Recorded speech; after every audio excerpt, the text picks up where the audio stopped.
Bonjour à tous. Alors aujourd'hui, on va faire une vidéo très particulière, hein, comme souvent.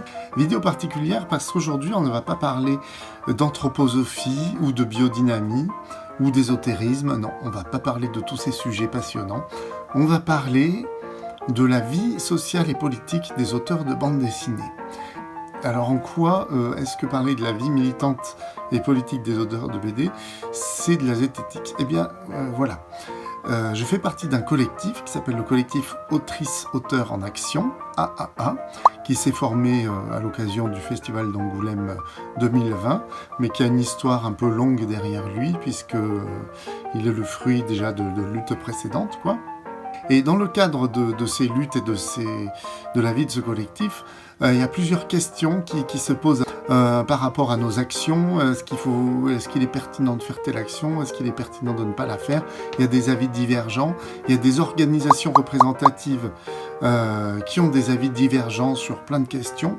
Et moi, étant nouveau un peu, ça fait que 10 ans que je fais de la BD en professionnel, donc c'est tout récent, dans ces problématiques-là, eh bien, ça m'a intéressé de me poser ces questions, mais en faisant appel à la science, parce que ça me paraissait pas intéressant juste de me contenter d'arguments qui restent en surface et qui ont sans doute des histoires pertinentes, mais que je ne connaissais pas et qui étaient donc un peu vidées de leur contenu quand moi je les utilisais.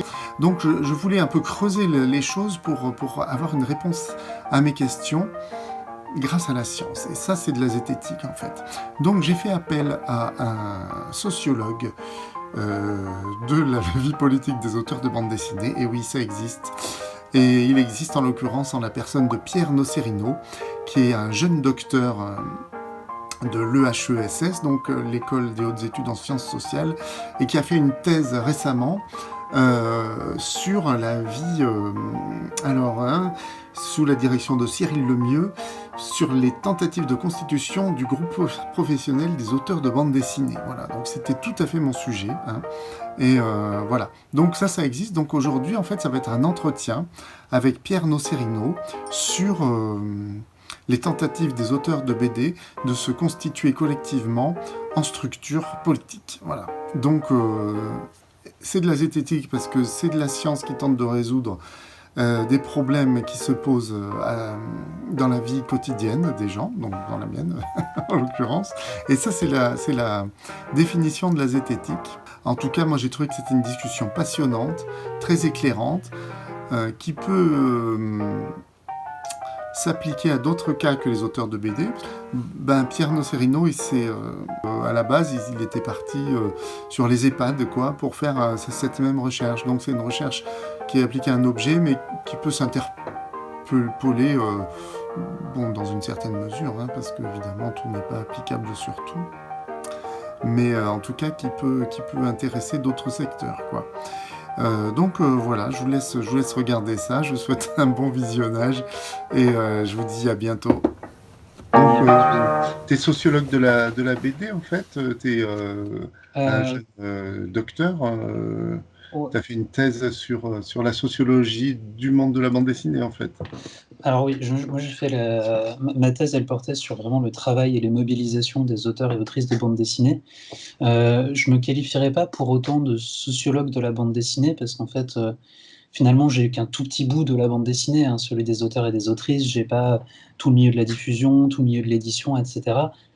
Et même d'une certaine manière, c'est pas forcément vers là que j'aurais envie d'aller. C'est-à-dire que moi, ce qui m'intéressait surtout, c'était des questions qui sont très liées à la sociologie du travail, à la sociologie politique. Comment est-ce qu'on fait pour voilà, se politiser, pour s'interroger sur les problèmes qu'on rencontre dans la société.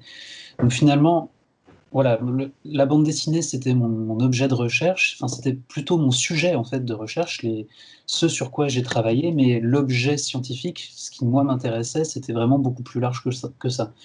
Donc voilà, concrètement, j'ai fait ma thèse, là je l'ai finie il y a très peu de temps, hein, je l'ai soutenue en novembre, sur ce milieu professionnel-là, mais l'idée c'est d'avoir une réflexion un peu plus générale. Aussi parce que je pense que le milieu de la bande dessinée est super intéressant parce qu'il est révélateur de plein de processus sociaux qu'on voit en fait par ailleurs. Donc D'accord. voilà, Donc en fait, plus que la bande dessinée auquel tu t'es peut-être intéressé pour des questions de conjoncture, c'est plutôt, comment dire, pas le militantisme, mais comment on s'inscrit dans une action. Non, c'est un truc social ou c'est plus... Enfin, vas-y, précise, hein, parce que... En fait, moi, effectivement, je me suis intéressé aux mobilisations des auteurs-autrices, mais finalement, c'est pas tant non plus une sociologie du militantisme. Ça existe, hein, il y a des gens qui se spécialisent Ouais, là-dedans. Moi, c'était qu'un aspect. En fait, ce qui m'intéressait vraiment, moi, c'est ce qu'on appelle les processus de politisation. Alors, c'est un mot assez compliqué pour finalement dire quelque chose de très simple, à savoir comment est-ce qu'on va appréhender les problèmes quotidiens et éventuellement essayer de les politiser, dans le sens essayer de voir est-ce qu'il n'y a pas une dimension collective à ce problème-là? Est-ce que ce problème-là, il n'est pas partagé par plusieurs personnes? Et d'essayer de se réunir entre différents groupes sociaux pour essayer de trouver des solutions à ce problème, trouver un moyen de résoudre cette difficulté qu'on a en commun. Et en fait, moi, ce qui m'intéressait, c'était justement de voir cette politisation. Donc souvent, en fait, on s'intéresse à ce qui est le plus réussi, donc le moment où la politisation elle a bien pris, où les gens ont réussi à se coordonner, à s'associer, à faire des revendications, à constituer des syndicats, à voir l'État, etc. Mais en fait, moi, ce qui m'intéressait, c'était tout ce travail en fait de fourmi qui conduit vraiment d'un problème très concret quand on est seul face à sa table à dessin et que voilà, on a juste des problèmes a priori individuels et comment est-ce qu'on va réussir à passer d'un problème individuel à un problème très collectif. En fait, moi, c'est tout ce processus-là qui m'intéresse. Donc c'est pour ça que d'accord. j'ai fait aussi toute une observation auprès des auteurs et des autrices, en allant les voir dans leurs ateliers, en faisant des entretiens avec eux pour vraiment voir quels étaient leurs problèmes très concrets et essayer de comprendre qu'est-ce qui favorisait en fait le fait de se dire que le problème était peut-être pas individuel, mais était collectif. Et au contraire, Mhm. essayer de voir qu'est-ce qui rabattait en fait le problème sur une dimension très individuelle pour essayer de comprendre ça en fait. Moi, c'était ça qui m'intéressait. D'accord. Et finalement, tu aurais pu appliquer cette problématique à toutes sortes de milieux. Donc, ce qui fait que tu t'es intéressé à la BD, c'est parce que tu connaissais des auteurs ou tu étais proche de certains auteurs ou un Oui, intérêt alors personnel, je sais pas. c'est un mélange de tout ça en fait. À la base, effectivement, il y a un intérêt personnel, hein, comme beaucoup. J'ai grandi avec la bande dessinée et j'ai un goût très prononcé pour ce médium. En plus, il se trouve que euh, quand je faisais mon travail de master, donc il y a maintenant 6 ans, ça remonte, euh, en fait, je travaillais sur un tout autre sujet parce que justement, moi, ce qui m'intéressait, c'était cette question plus générale, mais à l'époque, je travaillais sur les maisons de retraite. Et c'était passionnant, mais après avoir travaillé 2 ans et demi dessus, je me sentais pas en fait de continuer pour une thèse, surtout que les thèses, c'est généralement 5-6 ans de travail. Mhm. Moi, je me sentais pas en fait de continuer là-dessus. Je voulais vraiment avoir un truc qui me passionnait. Donc je suis retourné un peu à mes premiers intérêts et par ailleurs, il se trouve que ma copine Léa Mazet, en fait, elle se lançait à ce moment-là dans sa propre carrière. Elle ne savait pas si ça allait être une carrière à l'époque, mais elle se lançait dans la bande dessinée. Elle venait d'être prise dans une école de bande dessinée. Et en fait, c'est à ce moment-là où moi je cherchais sur quoi travailler parce que je voulais plus travailler sur les maisons de retraite. Euh, Mhm. Par son intermédiaire, j'ai découvert qu'il y avait plein de questions sur le milieu de la bande dessinée qui étaient super intéressantes. C'était un moment où il commençait à y avoir des mobilisations autour du snack bande dessinée, on en reparlera. Mais voilà, il y Mhm. avait déjà un souci sur comment ça se passe dans le milieu de la bande dessinée, des problèmes. Il y avait ce documentaire de Maya Bidegain qui s'appelle Sous les bulles, qui venait de sortir. Donc voilà, je sentais qu'il y avait quelque chose qui se passait dans le milieu de la bande dessinée. J'ai regardé ce qui existait en sociologie, et en fait, en dehors d'un article qui avait été publié en 1975, il n'y avait pratiquement rien. Ah oui. Donc je me suis dit, là, il y a une super opportunité. Il y a un sujet qui Ouais. me passionne a priori, sur une population qui m'intrigue et qui m'interpelle, avec laquelle je peux avoir des entrées, parce que via l'école, je pouvais obtenir des contacts, etc.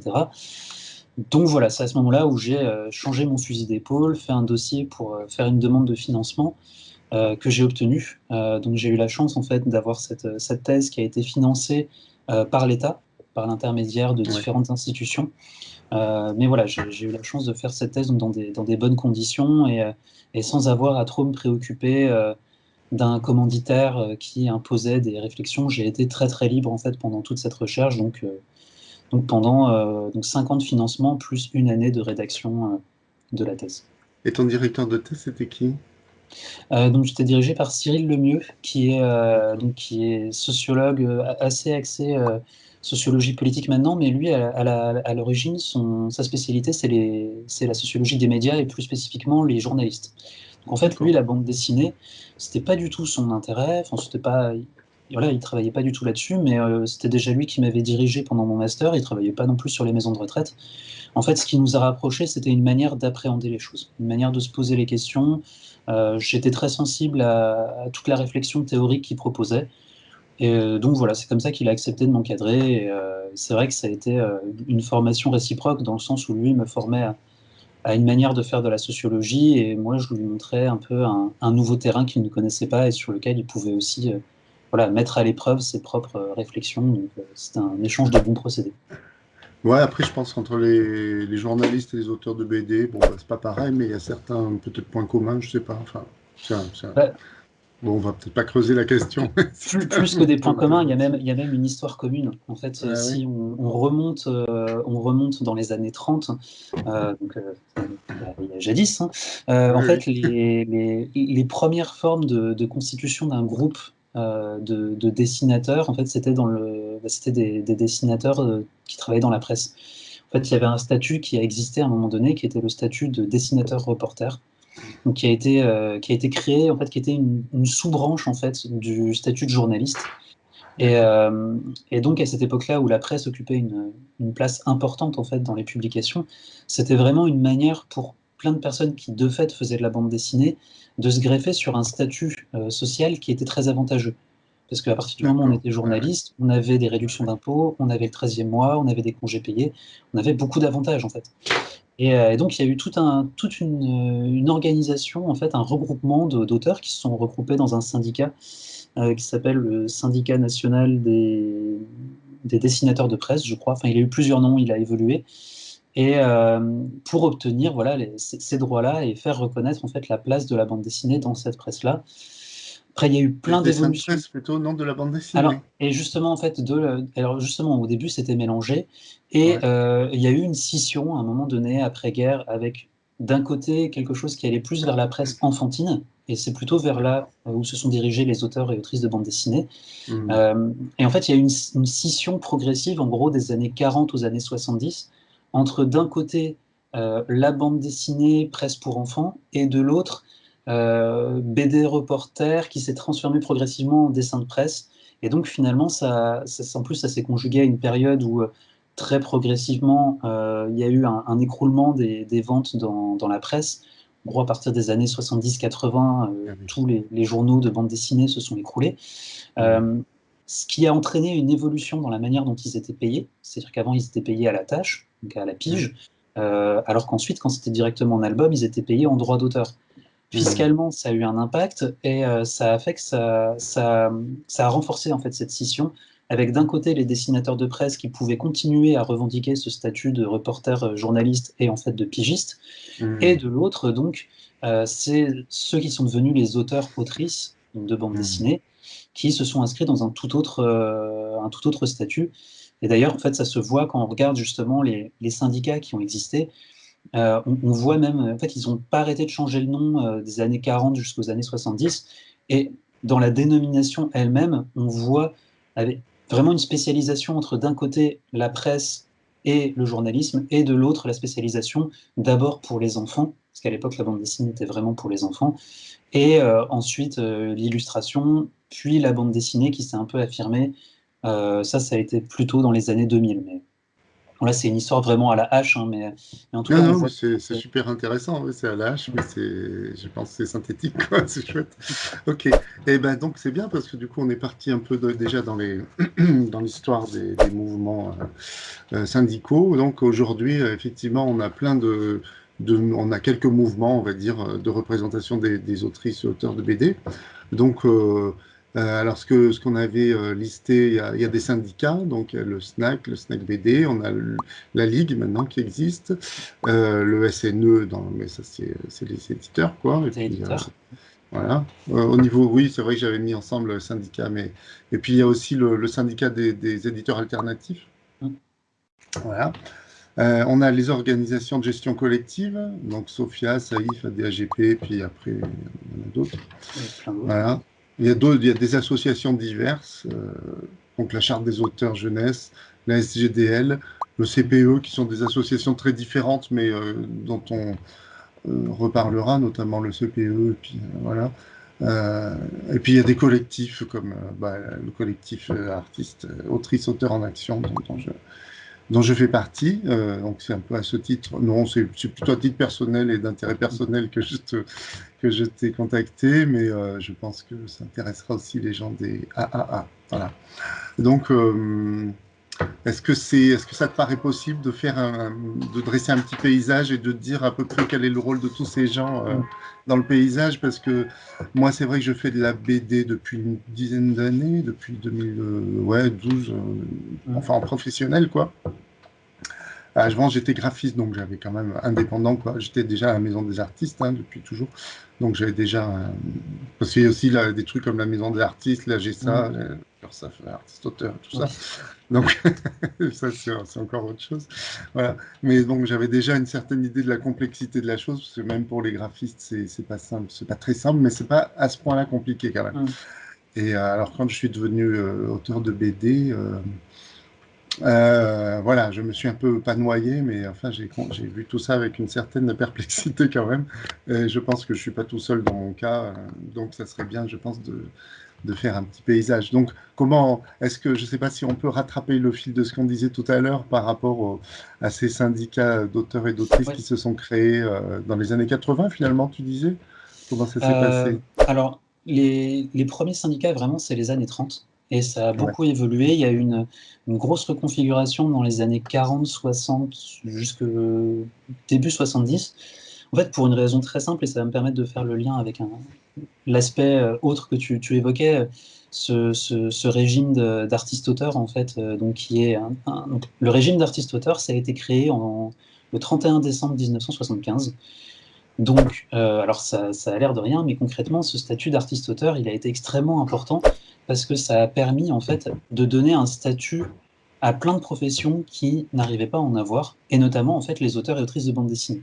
Vraiment, c'est quand on regarde les archives des ministères à l'époque, le cas de la bande dessinée était vraiment évoqué explicitement en disant mais en fait on ne sait pas où les mettre ces gens-là parce qu'on a plein de statuts qui existent. On a le statut donc des dessinateurs reporters.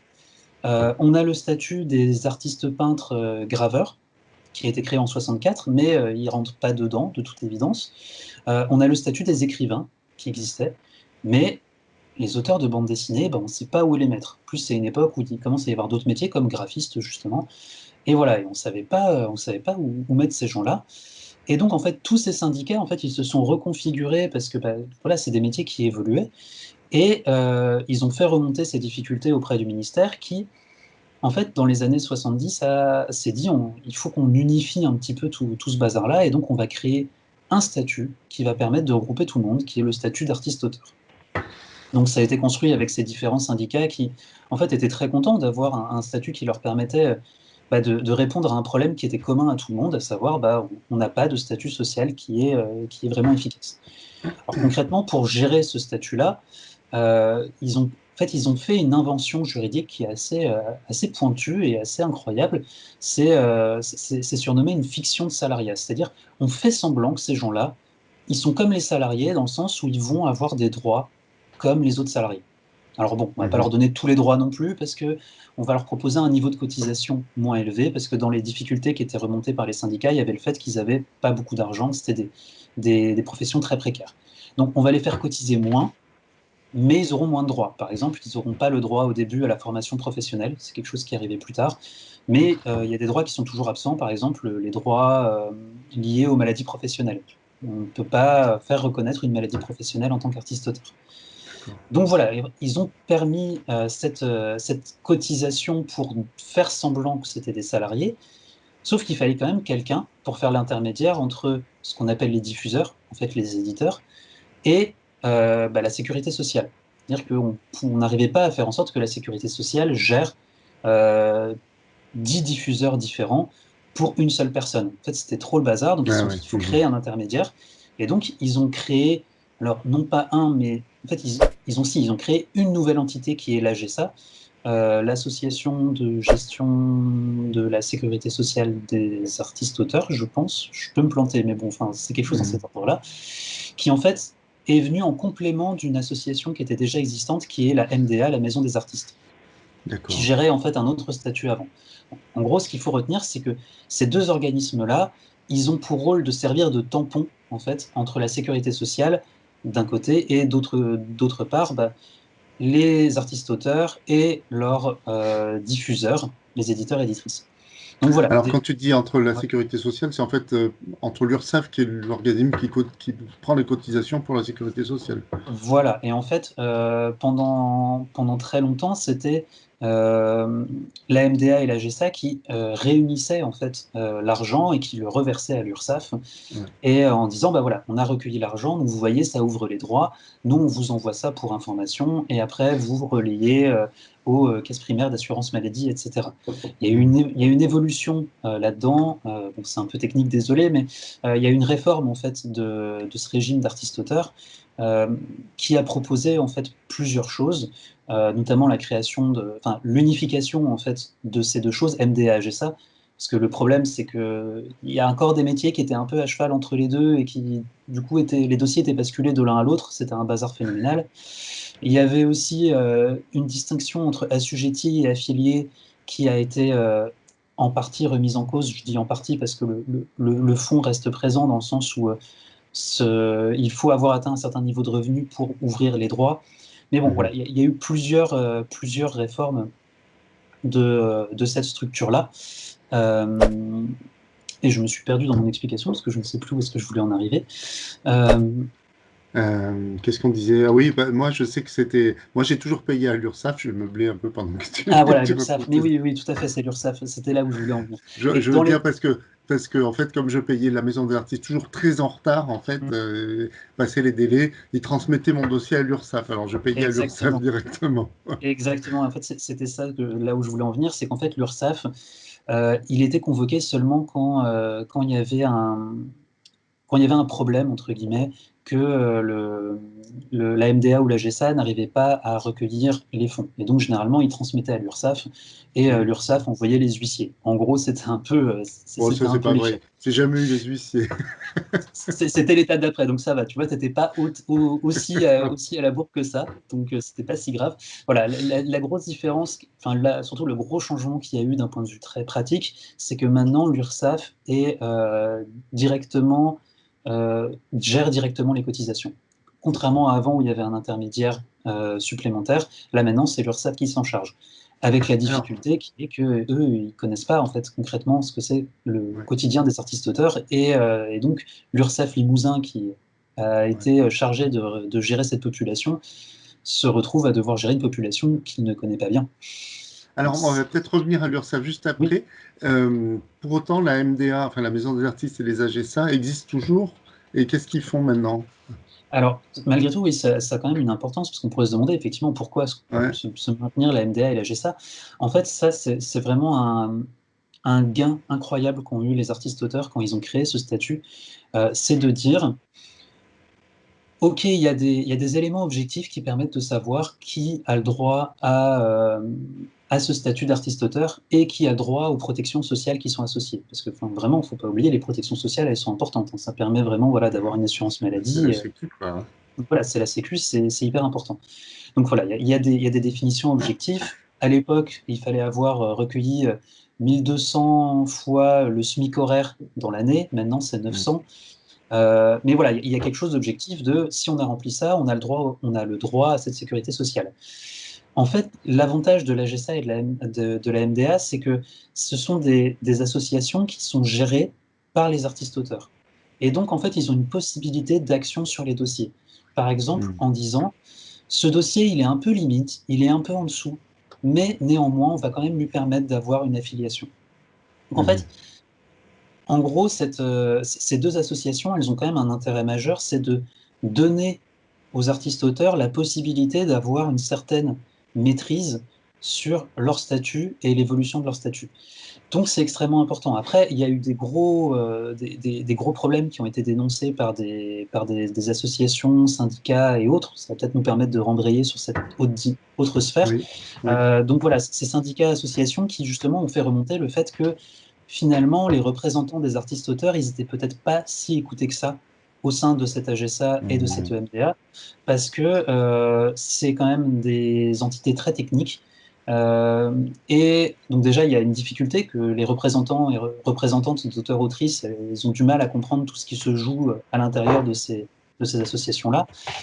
Et l'autre problème qui était dénoncé, c'était le manque de représentativité des personnes qui étaient au sein de l'AGSA et de la MDA. Voilà, donc ça, moi, c'est des choses que je n'ai pas étudiées dans le sens où j'ai pas fait d'enquête au sein de la MDA et de la GSA, donc je peux pas dire effectivement quelles ont été les malversations potentielles, etc. Par contre, effectivement, ce que j'ai pu voir, c'est un mécontentement de la part de certaines associations et de la part de certains syndicats pour dénoncer en fait des problèmes de gestion au sein de ces deux organismes. Alors peut-être ce qu'on va faire, c'est que on va peut-être un peu parler de l'URSSAF et ensuite on va, Ouais, puisqu'on l'avait abordé tout à l'heure en disant qu'on y ça marche. reviendrait, et ensuite on reviendra sur les problèmes donc MDA, AGSA, notamment, et ça nous permettra effectivement de rentrer dans des querelles qui sont actuellement vives au sein des auteurs, c'est-à-dire notamment ce qu'on appelle le scandale AGSA, donc la gestion des retraites, qui est dénoncé par certains et moins par d'autres, et on verra peut-être pourquoi, comment et qu'en est-il, quoi. Voilà. Et puis ça nous permettra aussi de parler du CPE et de son rôle après auprès des pouvoirs publics et tout ça, quoi. On dit juste un mot du problème de l'URSSAF artiste-auteur Limousin dont tu parlais tout à l'heure.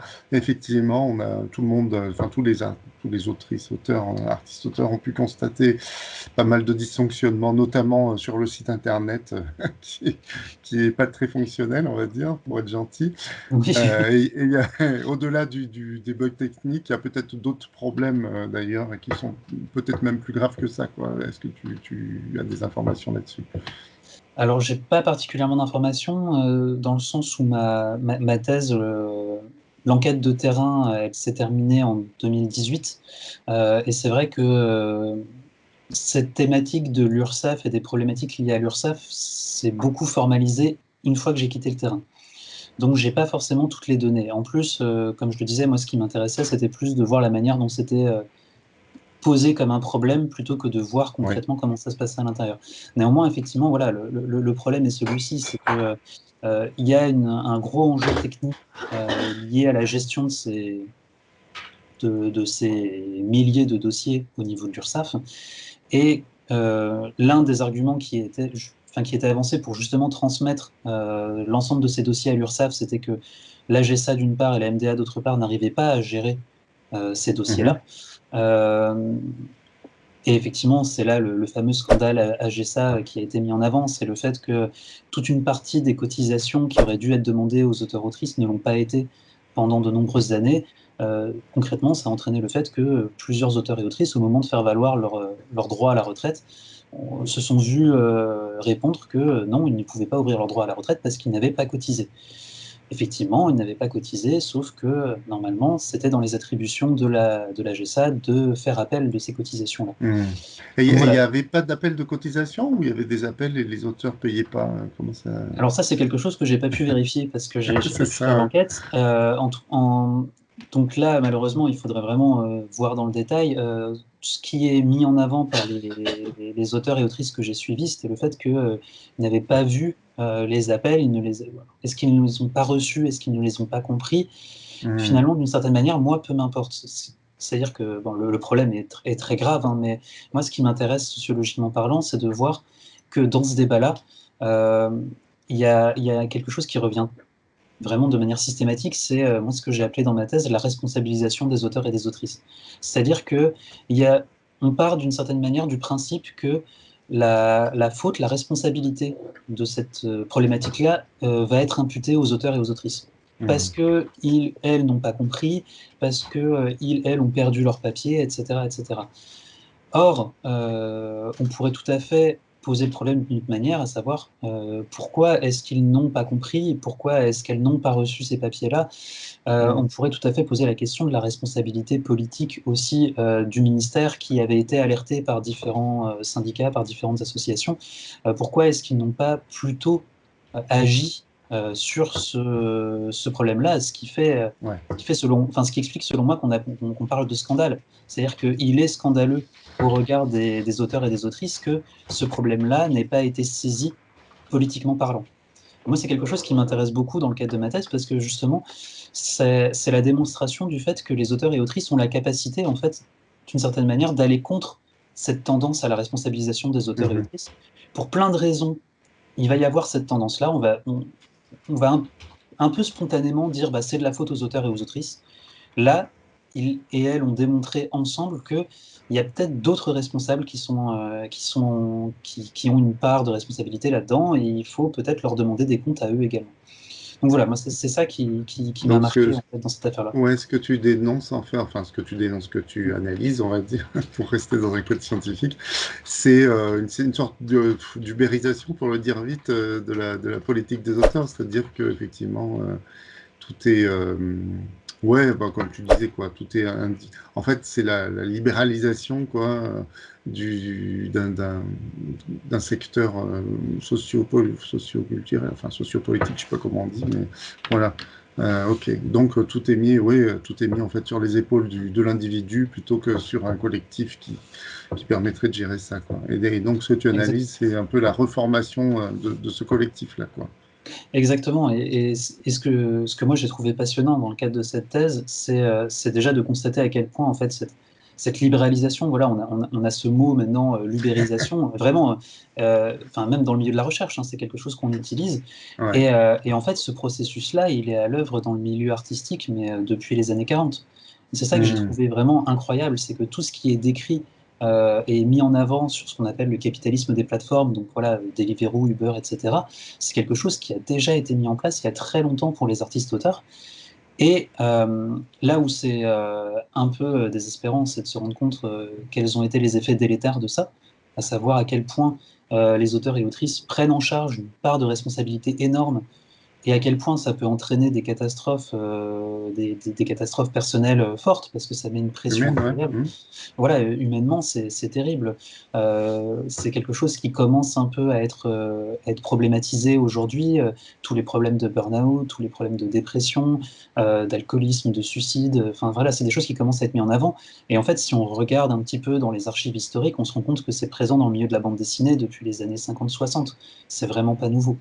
Donc voilà, déjà, On ça a, c'est je ne sais pas si les États généraux de la bande dessinée, sur lesquels on pourra revenir, avaient fait des statistiques sur les taux de dépression et de suicide chez les auteurs et autrices. Il y avait ça non. Alors non, Et toi, tu as des chiffres? alors pour replacer un peu les états généraux, c'est donc une enquête qui a été menée en 2015, à laquelle j'ai participé en tant que coordinateur de l'équipe scientifique. Alors on n'avait pas posé des questions aussi poussées sur les questions de dépression, alcoolisme, suicide, etc. Parce que déjà on avait un questionnaire très long et on ne voyait pas comment rentrer dans ce niveau de détail. Hmm. Néanmoins, on a pu quand même voir dans certaines questions qu'il y avait une grosse inquiétude du milieu relative à la pérennité de l'activité et beaucoup d'auteurs et d'autrices qui disaient qu'ils ne se voyaient pas en fait continuer toute leur vie dans ce milieu-là. Mhm. Après, est-ce qu'il y a d'autres données un peu plus objectivées sur la situation sanitaire, on va dire, des artistes-auteurs et plus précisément des auteurs-autrices de bande dessinée? Non, il n'y a pas d'enquête objective à ce jour.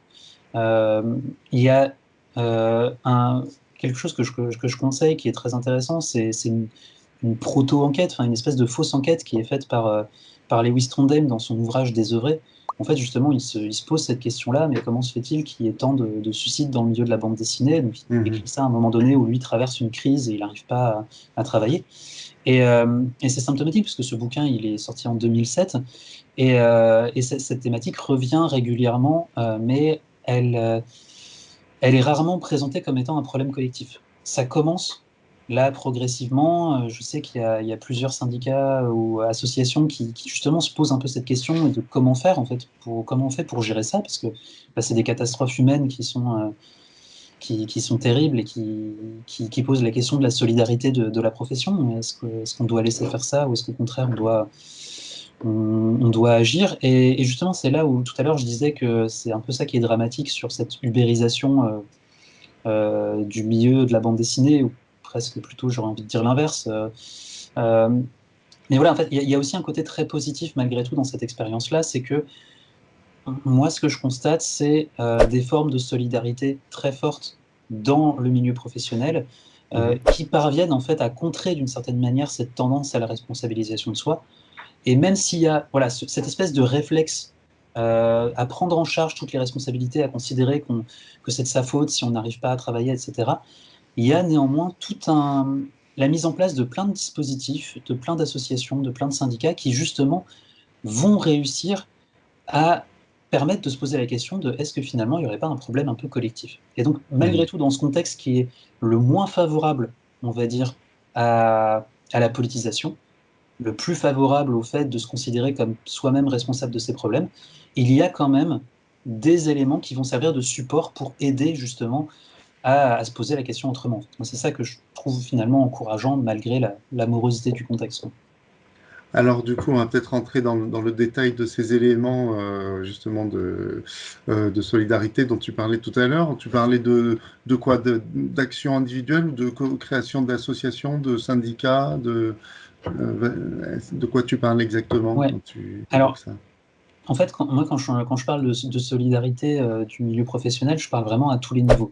C'est-à-dire que c'est pour ça, en fait, quand je faisais ma thèse, que je voulais vraiment aller voir, avant de seulement me concentrer sur les syndicats et les associations, je voulais vraiment voir le travail quotidiennement, comment ça se passait.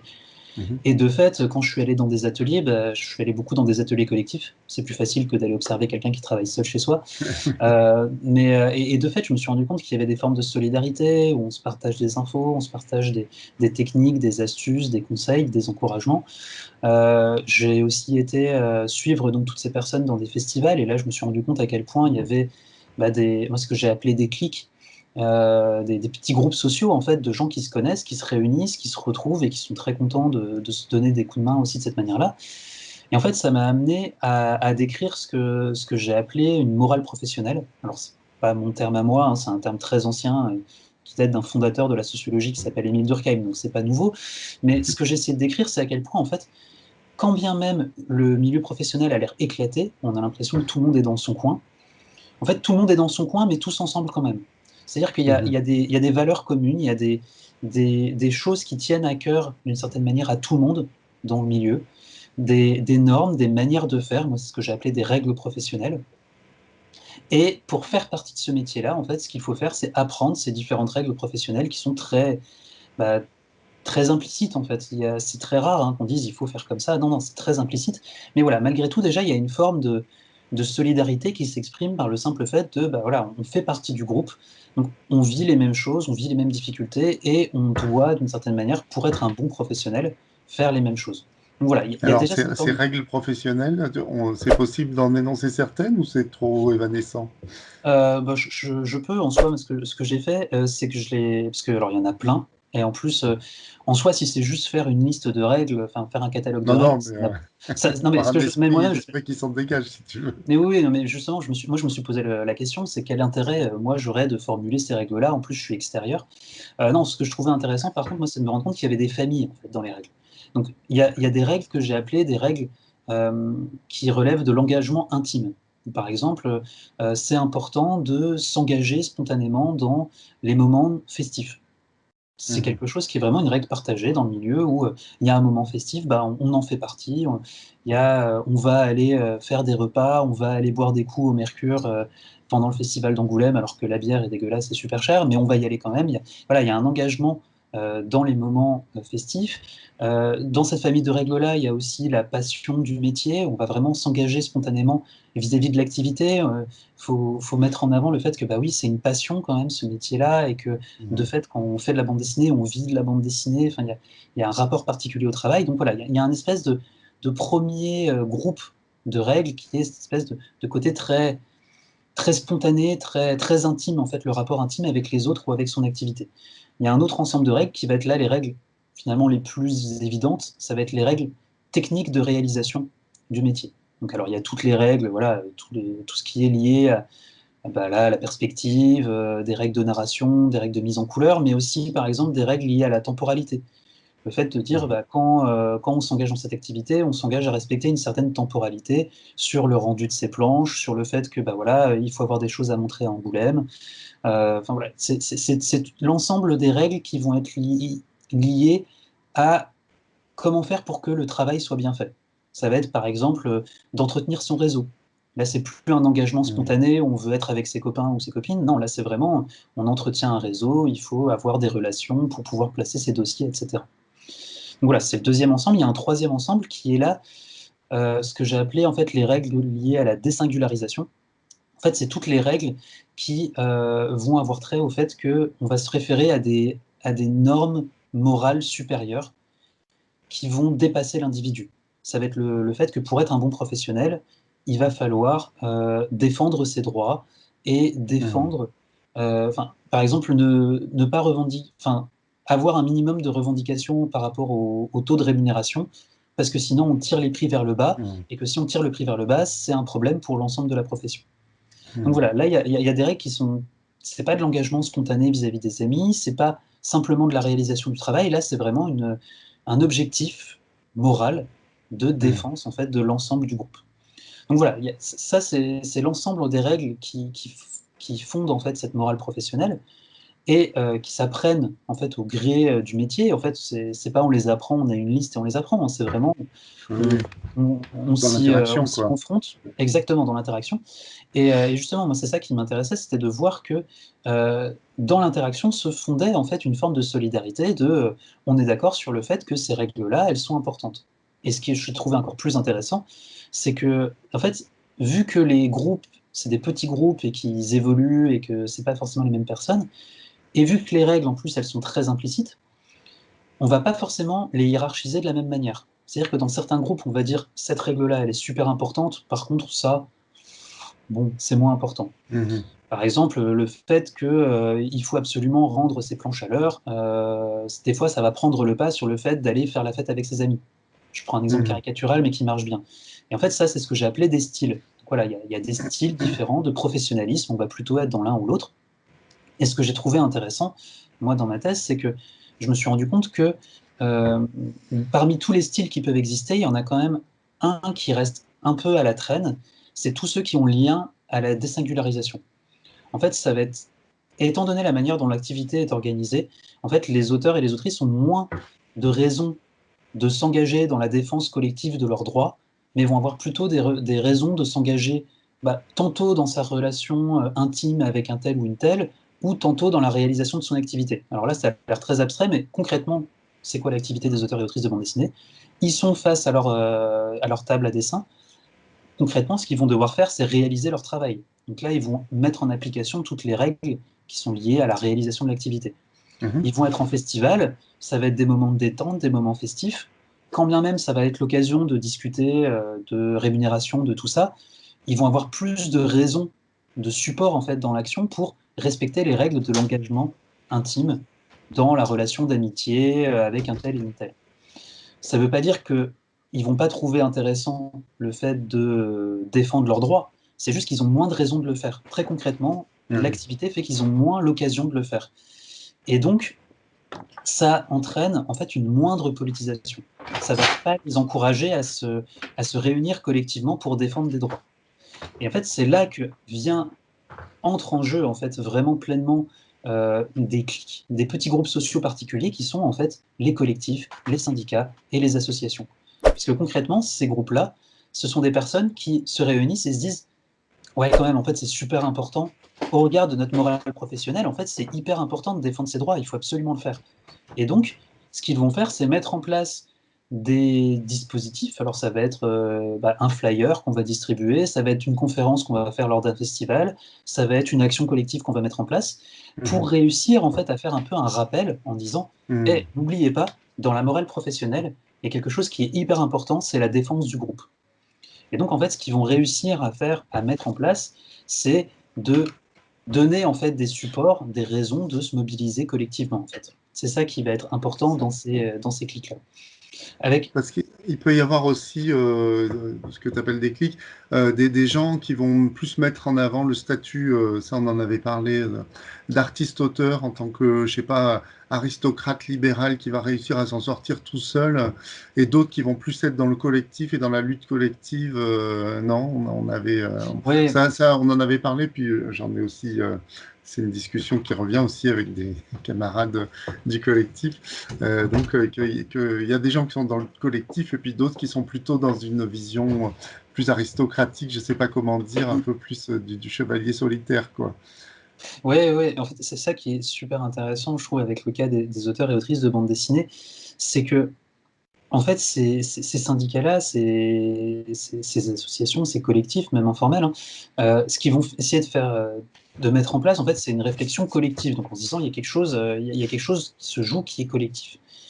Mais le fait est que les gens qui concrètement font partie de ces groupes-là, ça reste des professionnels qui sont pris dans leur quotidien, dans des relations de travail comme tous les autres. Et donc ils ont toujours en fait cette tendance à s'engager spontanément dans la relation intime avec les autres ou de réaliser vraiment techniquement leur travail, etc. Et donc d'une certaine manière, eux-mêmes en fait vont être des fois amenés à ne pas totalement désingulariser, à ne pas totalement penser la dimension collective en fait de leur Mhm. activité. Et en fait, moi, ce qui m'a intéressé, c'est de me rendre compte que euh, selon en fait la manière dont l'activité s'organisait, on va plus ou moins avoir du coup de support, de raison en fait de désingulariser, d'envisager la dimension collective des problèmes. Et donc, ça va entraîner une diversité des manières de se mobiliser. C'est-à-dire que ceux qui vont déjà avoir l'habitude en fait d'être dans un milieu où ils vont avoir déjà plein de raisons de penser les choses de manière collective, vont avoir d'autant plus de facilité d'avoir des revendications qui vont être très collectives. Mais en même temps, bah, comme je le disais, ceux qui n'ont pas forcément tous ces supports-là au quotidien vont avoir toujours cette espèce de réflexe dont je parlais tout à l'heure, qui est cette espèce de responsabilisation individuelle. On va dire, bah non, mais quand même, oui, on est d'accord qu'il y a des problèmes collectifs, mais là, quand même, si un tel ou une telle s'était un peu bougé les fesses pour sa carrière, peut-être qu'il aurait quand même réussi Mhm. à mieux s'en sortir. Donc voilà, en fait, c'est ça que je trouve intéressant. Et selon moi, en fait, ça explique beaucoup la diversité des positionnements en fait, de ces associations ou syndicats. C'est-à-dire que selon les personnes qui en font partie, selon le milieu professionnel dans lequel évoluent les personnes qui en font partie, ils vont pas se politiser du tout de la même manière. Je vais prendre des exemples vraiment extrêmes. Que je vais du coup devoir nommer, ça va être délicat, mais bon, il faut l'assumer. La SGDL, par exemple, la Société des gens de lettres, qui est une association qui regroupe donc des artistes-auteurs aussi, techniquement, enfin d'un point de vue administratif, mais qui en fait sont des gens qui travaillent dans la littérature, donc des auteurs et autrices de livres. Euh, Ce milieu-là, c'est un milieu qui est très peu organisé, euh, et on dit très peu professionnalisé dans le sens où c'est très rare des personnes qui arrivent à tirer vraiment la majeure partie de leurs revenus de ce milieu-là. Alors, c'est pas parce qu'ils tirent pas la majorité de leurs revenus que c'est pas des professionnels selon moi, mais c'est surtout le fait qu'en Bien fait cette sûr. activité, souvent ils la font en parallèle d'une autre activité. Et du coup, concrètement, ils ont très peu d'occasions de prendre de saisir en fait la dimension collective de leurs Mhm. problèmes, parce qu'ils se rencontrent moins régulièrement dans des festivals, parce qu'ils font moins partie de syndicats, d'associations, etc.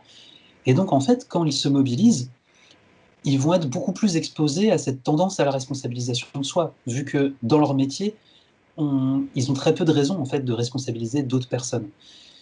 Donc effectivement, moi ce que j'ai pu observer dans ma thèse, c'est que des groupements comme la SGDL, mais c'est pas les seuls, hein, comme plein d'autres, vont avoir tendance alors à politiser quand même les problèmes. C'est quand même une association hein, qui a quand même des revendications, donc ils vont quand même dire il y a un problème qui est collectif, mais malgré tout, il va y avoir toujours une tendance malgré tout à la responsabilisation individuelle derrière. Par exemple, Mhm. en disant, oui, effectivement, il y a un problème qui est collectif, donc ce qu'on va faire, c'est qu'on va mettre en place un dispositif d'aide individuelle pour permettre en fait à chaque individu de tirer son épingle du jeu dans ce jeu qui est un peu truqué. En fait, c'est un peu ça l'idée. Donc c'est très bien, c'est une forme de politisation, c'est louable et c'est important. La différence, c'est que dans d'autres milieux professionnels qui sont beaucoup plus réunis, beaucoup plus solidaires, au sens où ils vont beaucoup plus désingulariser les problèmes, essayer de réfléchir collectivement les choses, plutôt que de se dire on va mettre en place un système qui va permettre de faciliter la situation d'individus, on va essayer de mettre en place des réformes, des dispositifs qui vont aider l'ensemble du groupe. Et donc, ça va amener vers une forme de régulation de l'activité en essayant d'agir plus directement à l'échelle en fait, du groupe du professionnel dans collectif. son ensemble. Et du coup, comme a priori, alors bon, on va rentrer dans les problèmes un peu. Mhm. Le pouvoir, le gouvernement, le ministère est plutôt dans une logique actuellement, je dirais, d'individualisation Ouais. voilà. Est-ce qu'ils vont avoir plus tendance à négocier avec, par exemple, la SGDL qu'avec d'autres syndicats plus collectivistes, entre guillemets, comme le SNAC ou la Ligue, par exemple?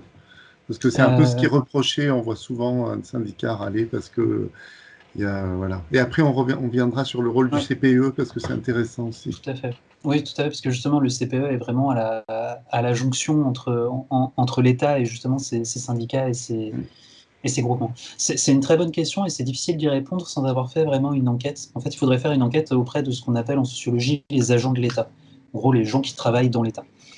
Effectivement, moi, de ce que j'ai pu voir, c'est qu'il y a une forte sensibilité de la part des agents de l'État actuellement à des formes de politisation individualiste, dans le sens où eux, ça leur parle. Ils voient très bien ce qu'ils peuvent faire et d'une certaine manière, eux, ils se reconnaissent dans cette manière de responsabiliser l'individu, de responsabiliser l'artiste-auteur Mhm. pour plein de raisons historiques qui font que, bah oui, cette figure de l'artiste qui est vue comme un individu responsable de son œuvre, de son parcours, de son succès, de son talent, etc. Donc, effectivement, j'ai l'impression qu'il y a cette proximité qui fait qu'ils ont plus de facilité à discuter avec des gens qui partent des mêmes postulats de base, en fait. Juste, ils se comprennent très, très C'est pratiquement. ça. Ouais. Donc, c'est vrai que c'est plus difficile pour des acteurs qui vont demander, en fait, une régulation de l'activité.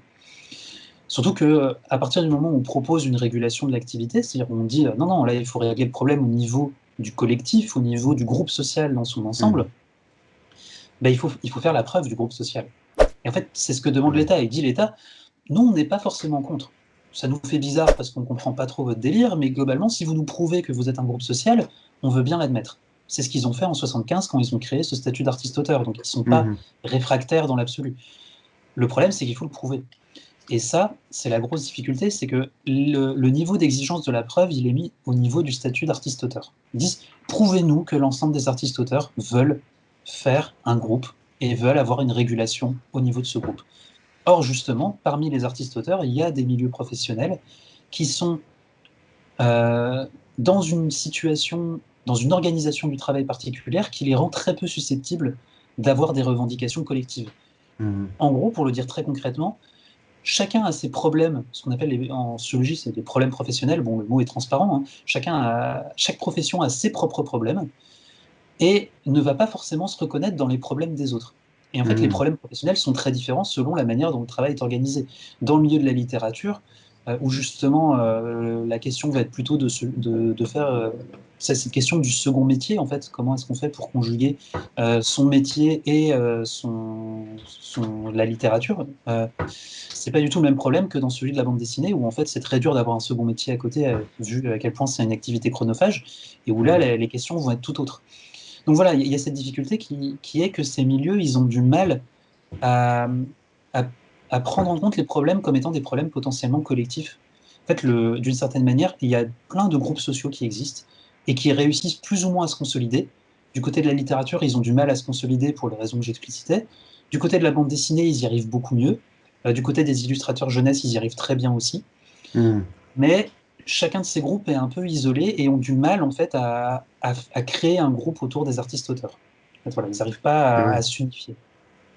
Et oui, parce qu'en fait, les problématiques sont différentes, quoi. Donc, bon. En fait, c'est pas tant qu'elles sont différentes, c'est là que c'est pervers comme manière enfin, pas de gérer les choses, mais c'est pas une question de gestion, mais là où c'est pervers, c'est que, en fait, les problèmes sont potentiellement les mêmes. C'est juste qu'ils sont Mhm. pas dits de la même manière. C'est-à-dire qu'on pourrait tout à fait dire que pour un auteur de la littérature, le problème, c'est aussi de savoir comment faire pour avoir une activité qui ne les met pas dans une situation de précarité. Sauf Mhm. que la manière dont est posé le problème, c'est pas comme ça. La manière dont est posé le problème, c'est comment est-ce que je peux faire pour gérer mon activité de littérature avec mon second métier. Ce qui est Mhm. une toute autre manière de poser le problème que comment je peux faire en sorte d'avoir un statut qui me protège mieux. Alors qu'on pourrait tout à fait poser la question comme ça, sauf que vu comment l'activité est organisée, ils sont très peu susceptibles de se poser la question comme ça, en fait. C'est ça qui est difficile. C'est qu'ils pourraient se poser exactement les mêmes questions, mais que vu l'activité, ils ont peu de chances de le faire. Je veux dire, si l'activité d'écrivain se mettait à être rentable, il n'y aurait plus du tout de profs, en fait. Il n'y aurait plus d'écrivains. Exactement. Exactement. Ok. Donc, est-ce qu'on peut parler du CPE, du coup? Qu'est-ce que Ouais. c'est? D'où ça vient? D'où ça sort? Qu'est-ce que c'est que cette Alors, bête-là? le CPE, qu'est-ce que c'est que le CPE? Donc, le Conseil permanent des écrivains. Le Conseil permanent des écrivains, c'est une association. Donc, c'est une association qui a été créée en 78 ou 79, je ne sais plus, peu de temps après la création de ce statut d'artiste-auteur. Et en fait, donc voilà, tout d'un coup, on mettait dans un même lot plein de gens qui avaient réussi à s'accorder sur la formulation d'un problème commun, qui était on n'a pas de statut social et il faut nous en mettre. Hop, on les a réunis. Ça Donc, n'a pas fait pour. il y avait qui là-dedans? Dans le groupe des artistes-auteurs, il y avait vraiment toutes les professions artistiques possibles. Là, je suis vraiment au Ok. niveau avant la création du CPE. Donc D'accord. voilà, des gens qui se posaient, qui avaient un problème commun à un moment donné, mais le problème était résolu, donc les groupes se sont un peu distendus. Sauf qu'il y a une partie de ce milieu des artistes-auteurs qui s'est réunie autour d'un nouveau problème commun qui était la libéralisation du prix du livre. En gros, à la fin des années 70, se posait la question d'avoir voilà, une mise en concurrence des différents endroits où on vendait du livre, et donc de faire un prix libre du livre. Et là, il y a tout le milieu de la littérature qui s'est un peu. Donc, littérature, mais littérature classique, mais aussi bande dessinée, illustration jeunesse, qui s'est dit là, ça va peut-être nous poser problème parce que nous, nos pourcentages de droits d'auteur, ils vont diminuer si les prix sont tirés vers le bas. Donc, il faut se mobiliser collectivement. On a un nouveau problème professionnel pour nous réunir et avoir des revendications communes. Et donc, ils se sont réunis, ils ont créé cette association qui s'appelle le Conseil permanent des écrivains, qui en fait regroupait plein de syndicats et d'associations, mais aussi des organismes de gestion collective, pour dire, voilà, on est un Mhm. ensemble de personnes, un ensemble de personnes, d'entités morales, qui ont un intérêt commun, qui est celui du milieu du livre. Mhm. Et donc, on va défendre ça. Donc, Il y avait c'est. pas d'éditeurs là-dedans? Ou il y avait des éditeurs? Il y avait des éditeurs, Alors, non? Ou pas? ils étaient là de manière vraiment indirecte, dans le sens où au sein du CPE, il y a des OGC, donc des organisations de gestion collective, Mhm. organisations de gestion collective qui sont gérées par des représentants des artistes-auteurs, mais aussi parfois par des représentants des éditeurs-éditrices. C'est pas Mhm. toujours le cas, mais des fois il y en a. Donc, effectivement, ils pouvaient avoir une place par là, mais honnêtement, je pense que la place est vraiment minime en soi. D'accord. Mais voilà, c'est vrai que c'est intéressant de voir qu'il y avait ces organismes de gestion collective qui étaient invités dans ce groupement, donc Conseil Mhm. permanent des écrivains et de ceux qui défendent les intérêts des écrivains, donc ces OGC. Donc vraiment, le CPE, c'est devenu un peu d'une certaine manière, comment on pourrait décrire ça c'était l'espèce de réunion des associations et des syndicats pour défendre les intérêts du livre auprès de l'État. Oui, donc c'était En fait, presque l'acteur dont on parlait tout à l'heure qui manquait, qui réunissait tous les alors, artistes-auteurs finalement. On a... alors, oui et non, parce que justement, dans artiste-auteur, il y a plus large. Il y a aussi des gens qui sont hors du livre, des gens qui travaillent dans le Oui. cinéma, dans la musique, etc. Mais justement, là, ce qui était intéressant, c'était de dire, bon, au sein des artistes-auteurs, c'est pas pertinent pour nous de se poser les problèmes, on va se poser les problèmes à un niveau un peu infra, celui de l'édition Mhm. du livre. Alors, évidemment, ceux qui n'ont pas réussi à faire venir dans ce groupe-là, c'est les éditeurs, en fait. Vraiment, les éditeurs ont dit non, nous, c'est très bien votre conseil là, mais on veut avoir quand même notre mot à dire à part. On veut avoir nos propres Mhm. interlocuteurs. Donc, eux, ils se sont concentrés sur le syndicat national de l'édition. Donc voilà, D'accord. en fait, syndicat national de l'édition, CPE, CPE, CNE, ont chacun de leur côté agi auprès des agents de l'État dont je parlais tout à l'heure pour obtenir des régulations en fait, collectives de l'activité. Donc, soutien qui a conduit en fait à la mise en place du prix unique du prix unique du livre par Jack Lang, Mhm. euh, qui ont mis aussi en place le fait que à chaque fois qu'on emprunte des livres à la bibliothèque, il y a une partie il y a des droits d'auteur qui sont versés aux auteurs. Donc, c'est des choses qui ont Mhm. été négociées en fait par le CPE auprès de l'État. Donc ça, c'était déjà une première action du CPE, vraiment défendre les intérêts de cette nouvelle corporation autour du livre. Mais il y a eu un autre intérêt aussi, c'est de dire, voilà, on a une espèce de super entité là. En fait, c'est génial parce que c'est vraiment le pendant du SNE. Et donc, du coup, quand il y a des difficultés, quand il y a des revendications à avoir, on va passer par le CPE pour atteindre le SNE. Et donc, le Hmm. SNE et le CPE se sont retrouvés à plusieurs moments pour discuter de problèmes, faire remonter des difficultés que pouvaient avoir les auteurs et autrices, comme par exemple quand il y a eu les problèmes liés aux livres numériques, c'est par cet intermédiaire-là que c'est passé, pour plein de questions vraiment très techniques sur la reddition des comptes, sur des clauses de contrat en fait, qui posaient problème aux auteurs et aux autrices. En fait, ils avaient là un interlocuteur qui était reconnu en fait comme représentatif de l'ensemble de ce milieu du livre, qui était D'accord. reconnu comme représentatif par l'État et par le syndicat national de l'édition. Hmm. Effectivement, ils ont réussi à négocier plein de choses. Alors, le problème, c'est que c'était jugé représentatif, mais concrètement, c'est une association qui réunit des collectifs. Ouais, Et donc, c'est un statut qui est très différent de celui d'un statut de syndicat, par exemple. bien sûr. Alors que, normalement, légalement, le syndicat doit être quand même, à partir du moment où il est représentatif des professionnels, il a une légitimité particulière pour obtenir des avantages auprès de l'État, et pour négocier surtout à l'échelle d'une branche. Donc là, ce Parce qui qu'un est assez... syndicat, alors là c'est une question un peu Ouais. bébête, mais que finalement dont j'ai pas la réponse. Donc un syndicat par rapport à une association quelconque, c'est quoi la différence?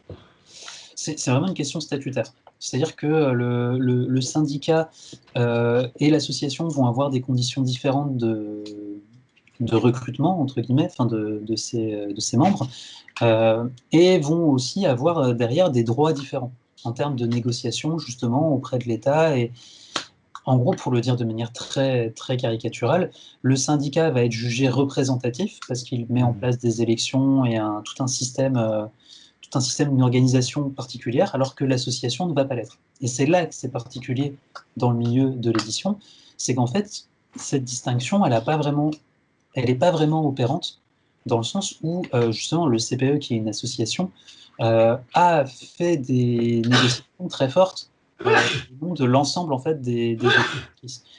Ça ne veut Hmm. pas dire qu'ils étaient non représentatifs et non pertinents, parce que dans cette association, il y avait plein de syndicats.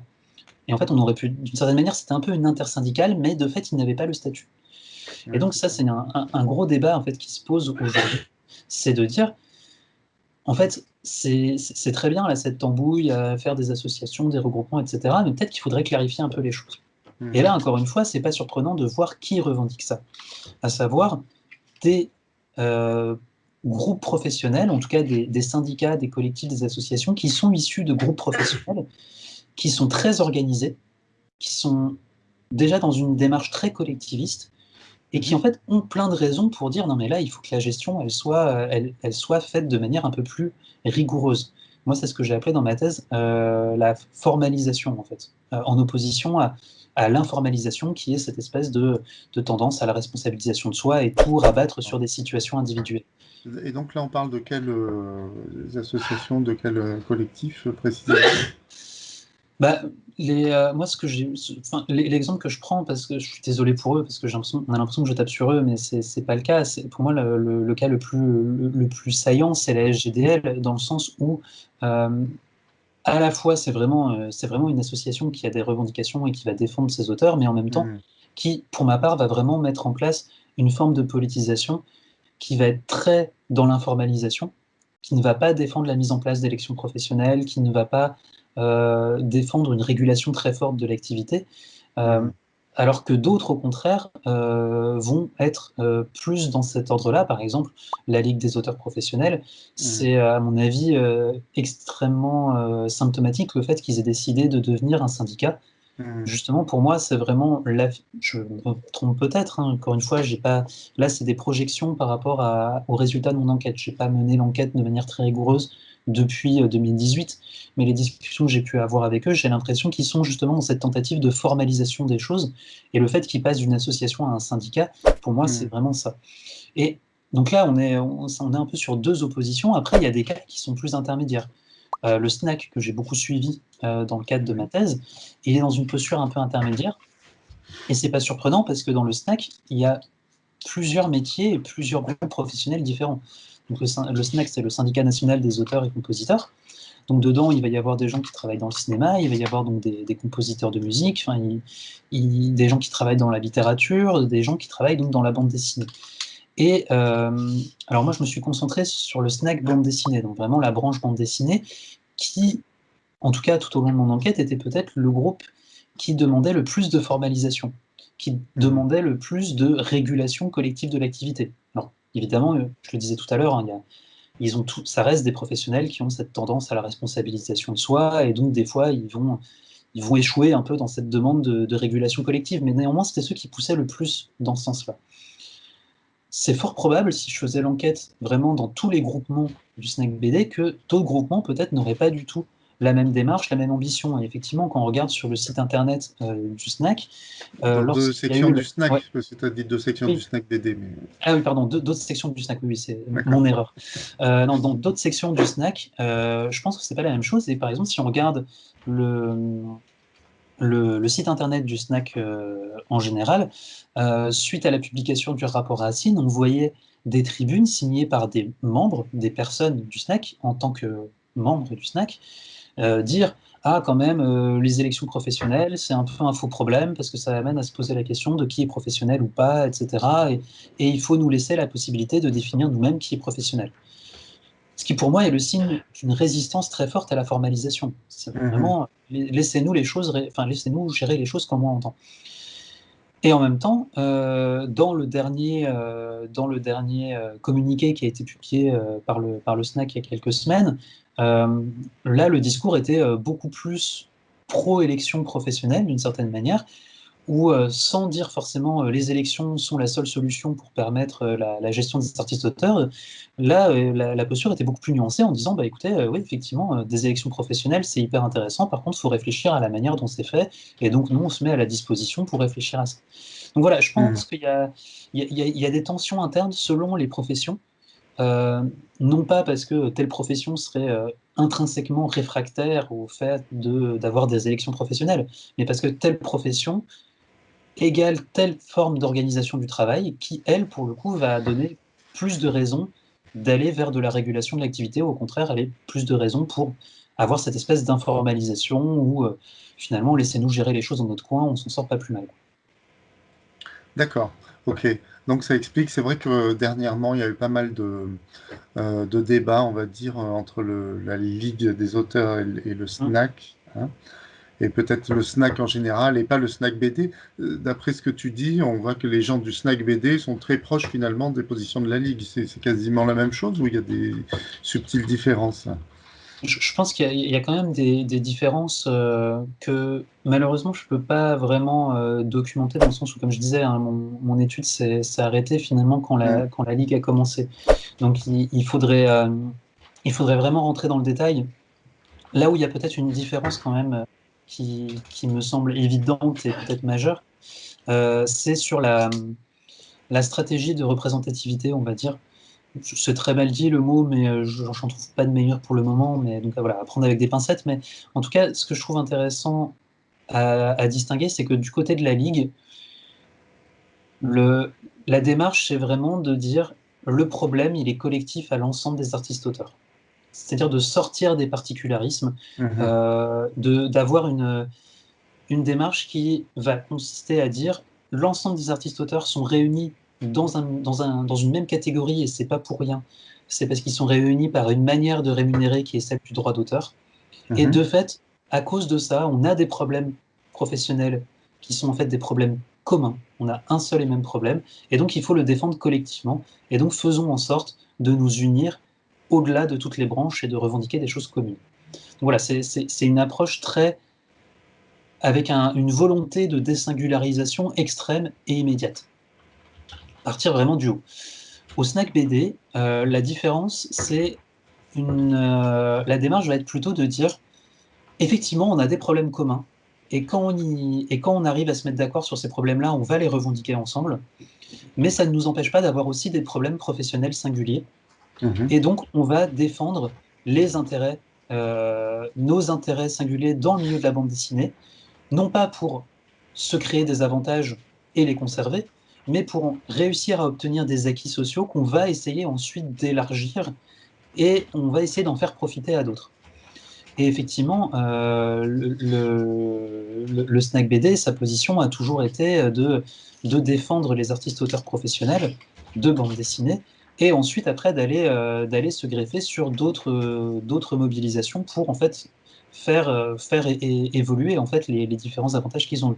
Et d'une certaine manière, eux, leur stratégie, c'est de dire, nous, on va se concentrer sur le niveau où on arrive à être pertinent, c'est-à-dire le niveau où on arrive à être très représentatif parce qu'on connaît les problèmes qui sont spécifiques à notre profession et donc on est Mhm. capable de trouver les interlocuteurs où on peut faire évoquer ces problèmes, les faire reconnaître et éventuellement obtenir une amélioration de notre statut. Mais encore une fois, hein, ça ne veut pas dire qu'ils sont contre la désingularisation globale. Ouais. Globalement, pour prendre un exemple très concret, le rap, non, le régime des artistes auteurs professionnels, donc qui est la retraite complémentaire des artistes auteurs, donc, auxquels ils cotisent en plus déjà de leur cotisation, qui leur permet d'avoir une retraite complémentaire. Il y a eu une réforme en 2014 qui Mhm. concernait l'ensemble des artistes auteurs. Et en fait, l'un des premiers milieux professionnels où ça a vraiment bougé, c'était celui de la bande dessinée.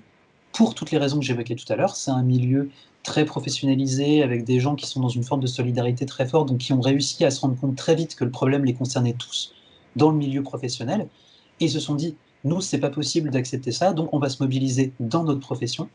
Ils ont réussi à se mobiliser et progressivement, en fait, d'une certaine manière, contaminer plein Le d'autres milieux pétage d'huile, professionnels. ouais. Mhm. Voilà, et en fait, comme ça, ils ont réussi à créer un mouvement D'accord. collectif qui a conduit à une modification de cette réforme-là.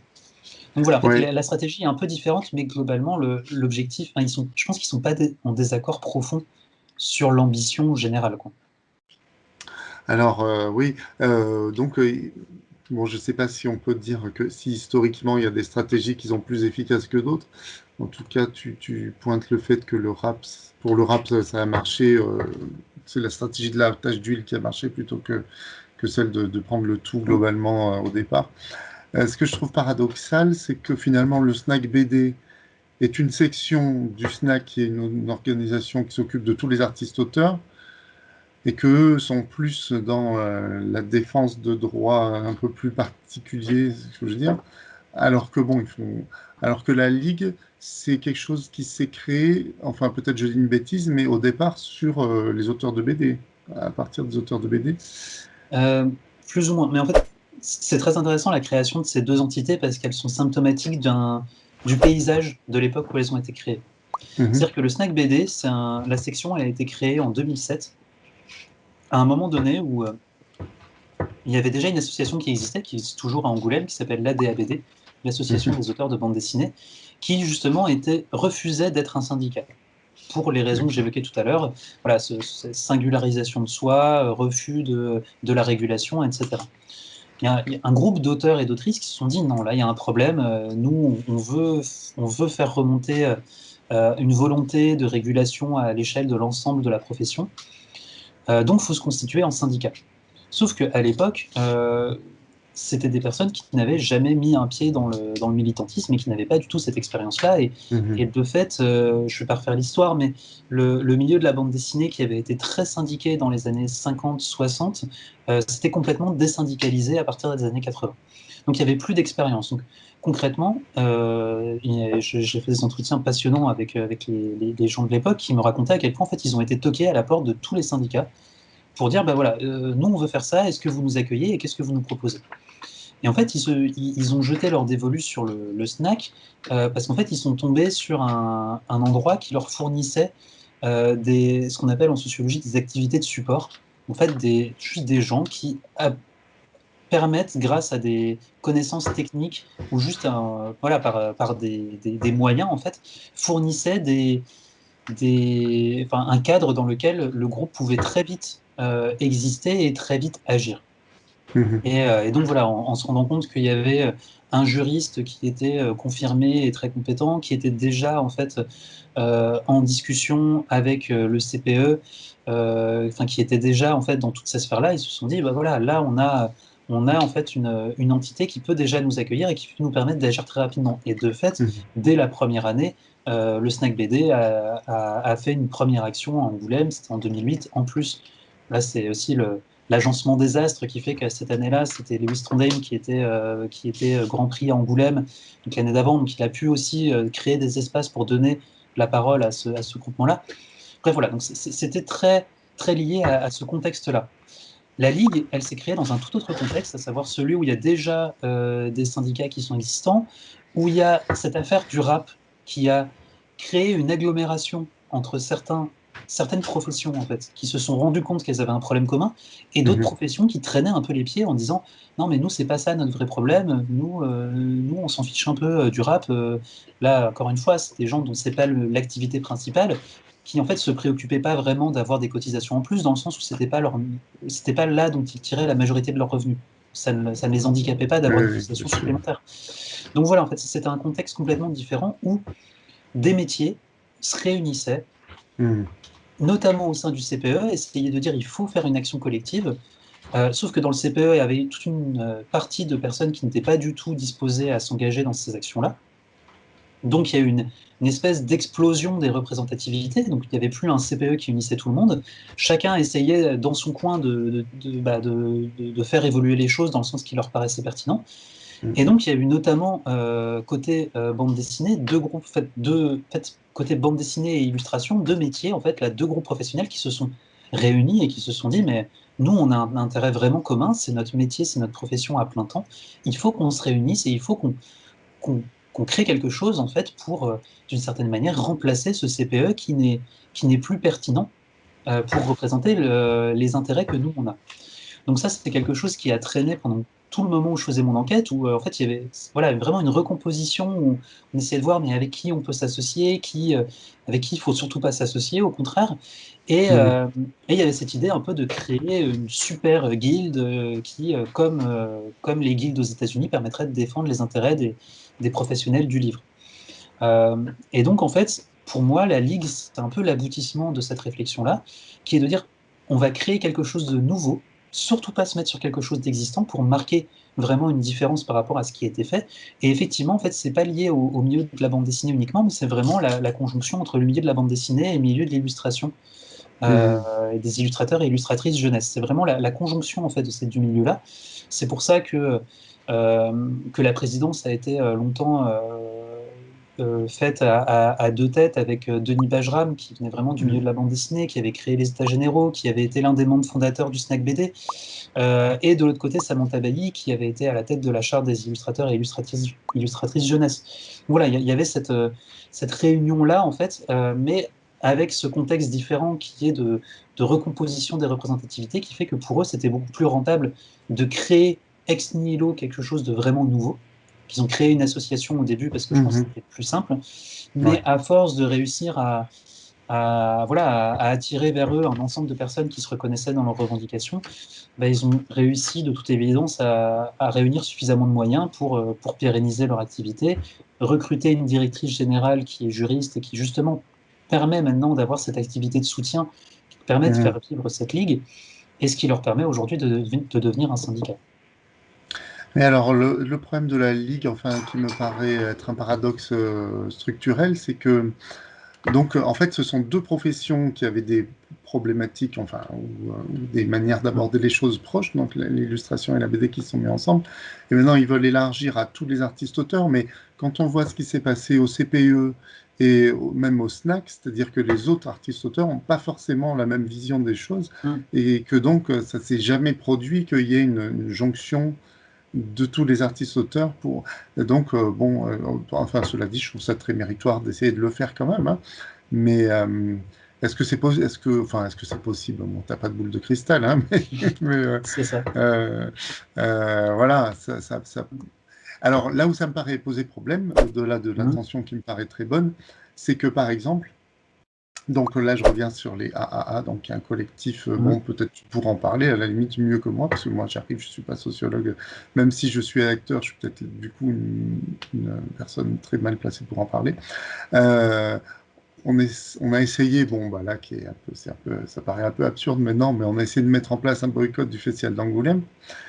Et alors la Ligue était contre parce qu'il nous disait que ça, c'était une façon justement trop ciblée de voir les choses au niveau bande dessinée, qu'il faut faire des actions plus larges qui prennent en compte tous les artistes auteurs. Mais alors, bah moi j'étais plutôt engagé pour le boycott parce que je vois pas en fait quelle action on pourrait faire à tous les artistes auteurs, quoi, tu vois. Donc, est-ce que c'est pas un... Enfin, bon, ma question est orientée. Est-ce que... c'est pas grave, j'assume. Mais si tu me dis non, non, c'est très bien Ouais. comme ça. Est-ce que c'est pas un frein, cette volonté d'agglomérer tous les artistes auteurs, ce qui paraît compliqué au niveau de l'action d'une part, et d'autre part qui paraît compliqué au niveau des buts communs qui existent peut-être pas en fait. Hum. Ma question est Euh, orientée, je le sais, donc tu ouais, peux. il y a aucun souci. Elle est peut-être orientée. En tout cas, elle pose vraiment le problème et elle est surtout difficile à répondre. Je vais essayer de Oui. le faire malgré tout. Euh, Déjà, je reprends juste ce que tu disais avant sur le fait qu'effectivement, ce que propose la Ligue, c'est vraiment un projet très ambitieux d'aller vraiment, même si, en fait, c'est vraiment la frange la plus professionnalisée au sens vraiment sociologique du terme, au sens le plus solidaire, enfin, les métiers les plus solidaires qui ont constitué cette Ligue. Vraiment, l'ambition, elle est originale dans le sens où ils disent, c'est pas parce que c'est les métiers les plus organisés qui ont constitué cette organisation-là qu'on veut s'arrêter là. Et donc, justement, d'une certaine manière, là où c'est quelque chose d'assez brillant, c'est de dire, nous, on se réunit, on fait appel à tous les professionnels enfin, tous les artistes-auteurs. Parmi tout cela, vous êtes moins propices, certains sont moins propices à venir nous rejoindre parce que vous serez moins sensibles du fait de votre organisation du travail. Mais néanmoins, si vous voulez quand même le faire, on vous donne un support pour le faire, on vous donne une raison supplémentaire de le faire. Et ça, effectivement, c'est quelque chose d'assez incroyable et qui me paraît pertinent et vraiment à saluer. Concrètement, après, comment ça s'organise? C'est vrai que là, il y a une difficulté qui est de dire, si on fait un appel général pour l'ensemble des artistes-auteurs, est-ce qu'il faut juger de la pertinence des actions et du degré d'action? Est-ce que toute action qui se limite à un milieu, à une frange, va être illégitime? Moi, là, encore une fois, là, c'est en tant que personne que je réponds, hein, mais je pense pas dans le sens où les revendications qui vont être portées à un temps donné, à un moment donné, peuvent ensuite faire l'objet d'une généralisation. Et rien n'empêche, se basant sur l'action d'un groupe très bien organisé, de créer justement de nouvelles envies ou de nouvelles mobilisations, de nouvelles revendications dans d'autres milieux. Et d'une certaine manière, c'est exactement ce que la Ligue a fait, en se réunissant autour de deux professions, mais en élargissant généralement leurs revendications. Je pense qu'il pourrait tout à fait se passer la même chose avec le Festival d'Angoulême. Après, là où je comprends leur positionnement, je pense que c'est une crainte de, de ne pas faire ce travail de généralisation. D'une certaine manière, une certaine méfiance d'une défense qui serait corporatiste, mais à un niveau inférieur, à un niveau moindre. Mhm. Euh, Ce qui en plus pourrait se baser sur enfin, oui, ça peut s'entendre et se justifier. Après, moi voilà, en tant qu'individu, je trouve que c'est se fermer une opportunité qui est une opportunité médiatique, en fait. Parce Mhm. que pourquoi est-ce que le boycott du festival d'Angoulême est, à mon avis, si important? C'est que le festival d'Angoulême, c'est une fenêtre médiatique énorme. C'est l'un des seuls moments où l'ensemble des médias français parlent de bande dessinée. Et de fait, de la même manière que le Festival de Cannes est l'un des rares moments où on parle vraiment de cinéma, la manière dont il se fait, ou le Festival d'Avignon pour le théâtre, etc. Et je pense pas que, par exemple, on reproche aux intermittents du spectacle de s'exprimer pendant le Festival d'Avignon, alors que les intermittents du spectacle, pendant des années, ont essayé de faire une mobilisation globale avec d'autres types de précaires, ont essayé de s'associer avec eux. Pour plein de raisons, ça n'a pas marché. Mais voilà, on ne va pas leur reprocher à ce moment-là de défendre leurs intérêts particuliers et éventuellement, plus tard, au cours de leurs actions, voire même pendant le Festival d'Avignon, pendant leurs revendications, de formuler leur souhait d'avoir une convergence des buts plus large. Donc je Mhm. pense que pour le Festival d'Angoulême, c'est tout à fait quelque chose qui pourrait être possible et envisageable. Euh, D'appeler après, d'appeler pendant le boycott ou une manifestation, euh, à une mobilisation de tous les artistes-auteurs et à un boycott du Festival de Cannes et d'Avignon. Voilà. Par L'idéal, exemple, ça serait que les trois se passent en même temps, mais bon. Évidemment, mais effectivement, en tout cas, sur les questions de convergence des luttes, c'est quelque chose qui existe déjà. Et pendant la marche qui a eu lieu en 2020 à Angoulême, le AA, les syndicats et associations qui étaient autour ont fait appel justement à d'autres collectifs qui étaient extérieurs, dont certains sont venus en soutien pendant la manifestation. Donc, ce sont des choses qui sont possibles. Et effectivement, l'avantage en se saisissant de cette opportunité médiatique-là, c'est en fait de rentrer dans des formats des journalistes, parce que les journalistes, comme les auteurs et autrices de bande dessinée, ont une morale et ont donc des règles à suivre, et ils ont des règles techniques d'accomplissement, comme les auteurs et autrices de bande dessinée, et donc ils doivent produire des trucs qui rentrent dans des formats. Donc voilà, faut avoir un truc qui tienne en 2 minutes à la télé. Donc bon, on va déjà pas expliquer toute la discussion qu'on a eue là, qui permet de vraiment saisir un peu le problème. C'est pas possible. Donc il faut réussir à fournir des images qui soient rapides, qui soient chocs, qui soient tout ça. Donc bah oui, ça demande d'organiser une manifestation dans la rue, ça demande d'avoir des gens qui ont des pancartes, qui rentrent dans les codes traditionnels qui permettent en fait de transformer un problème professionnel en un problème public qui soit vraiment généralisé.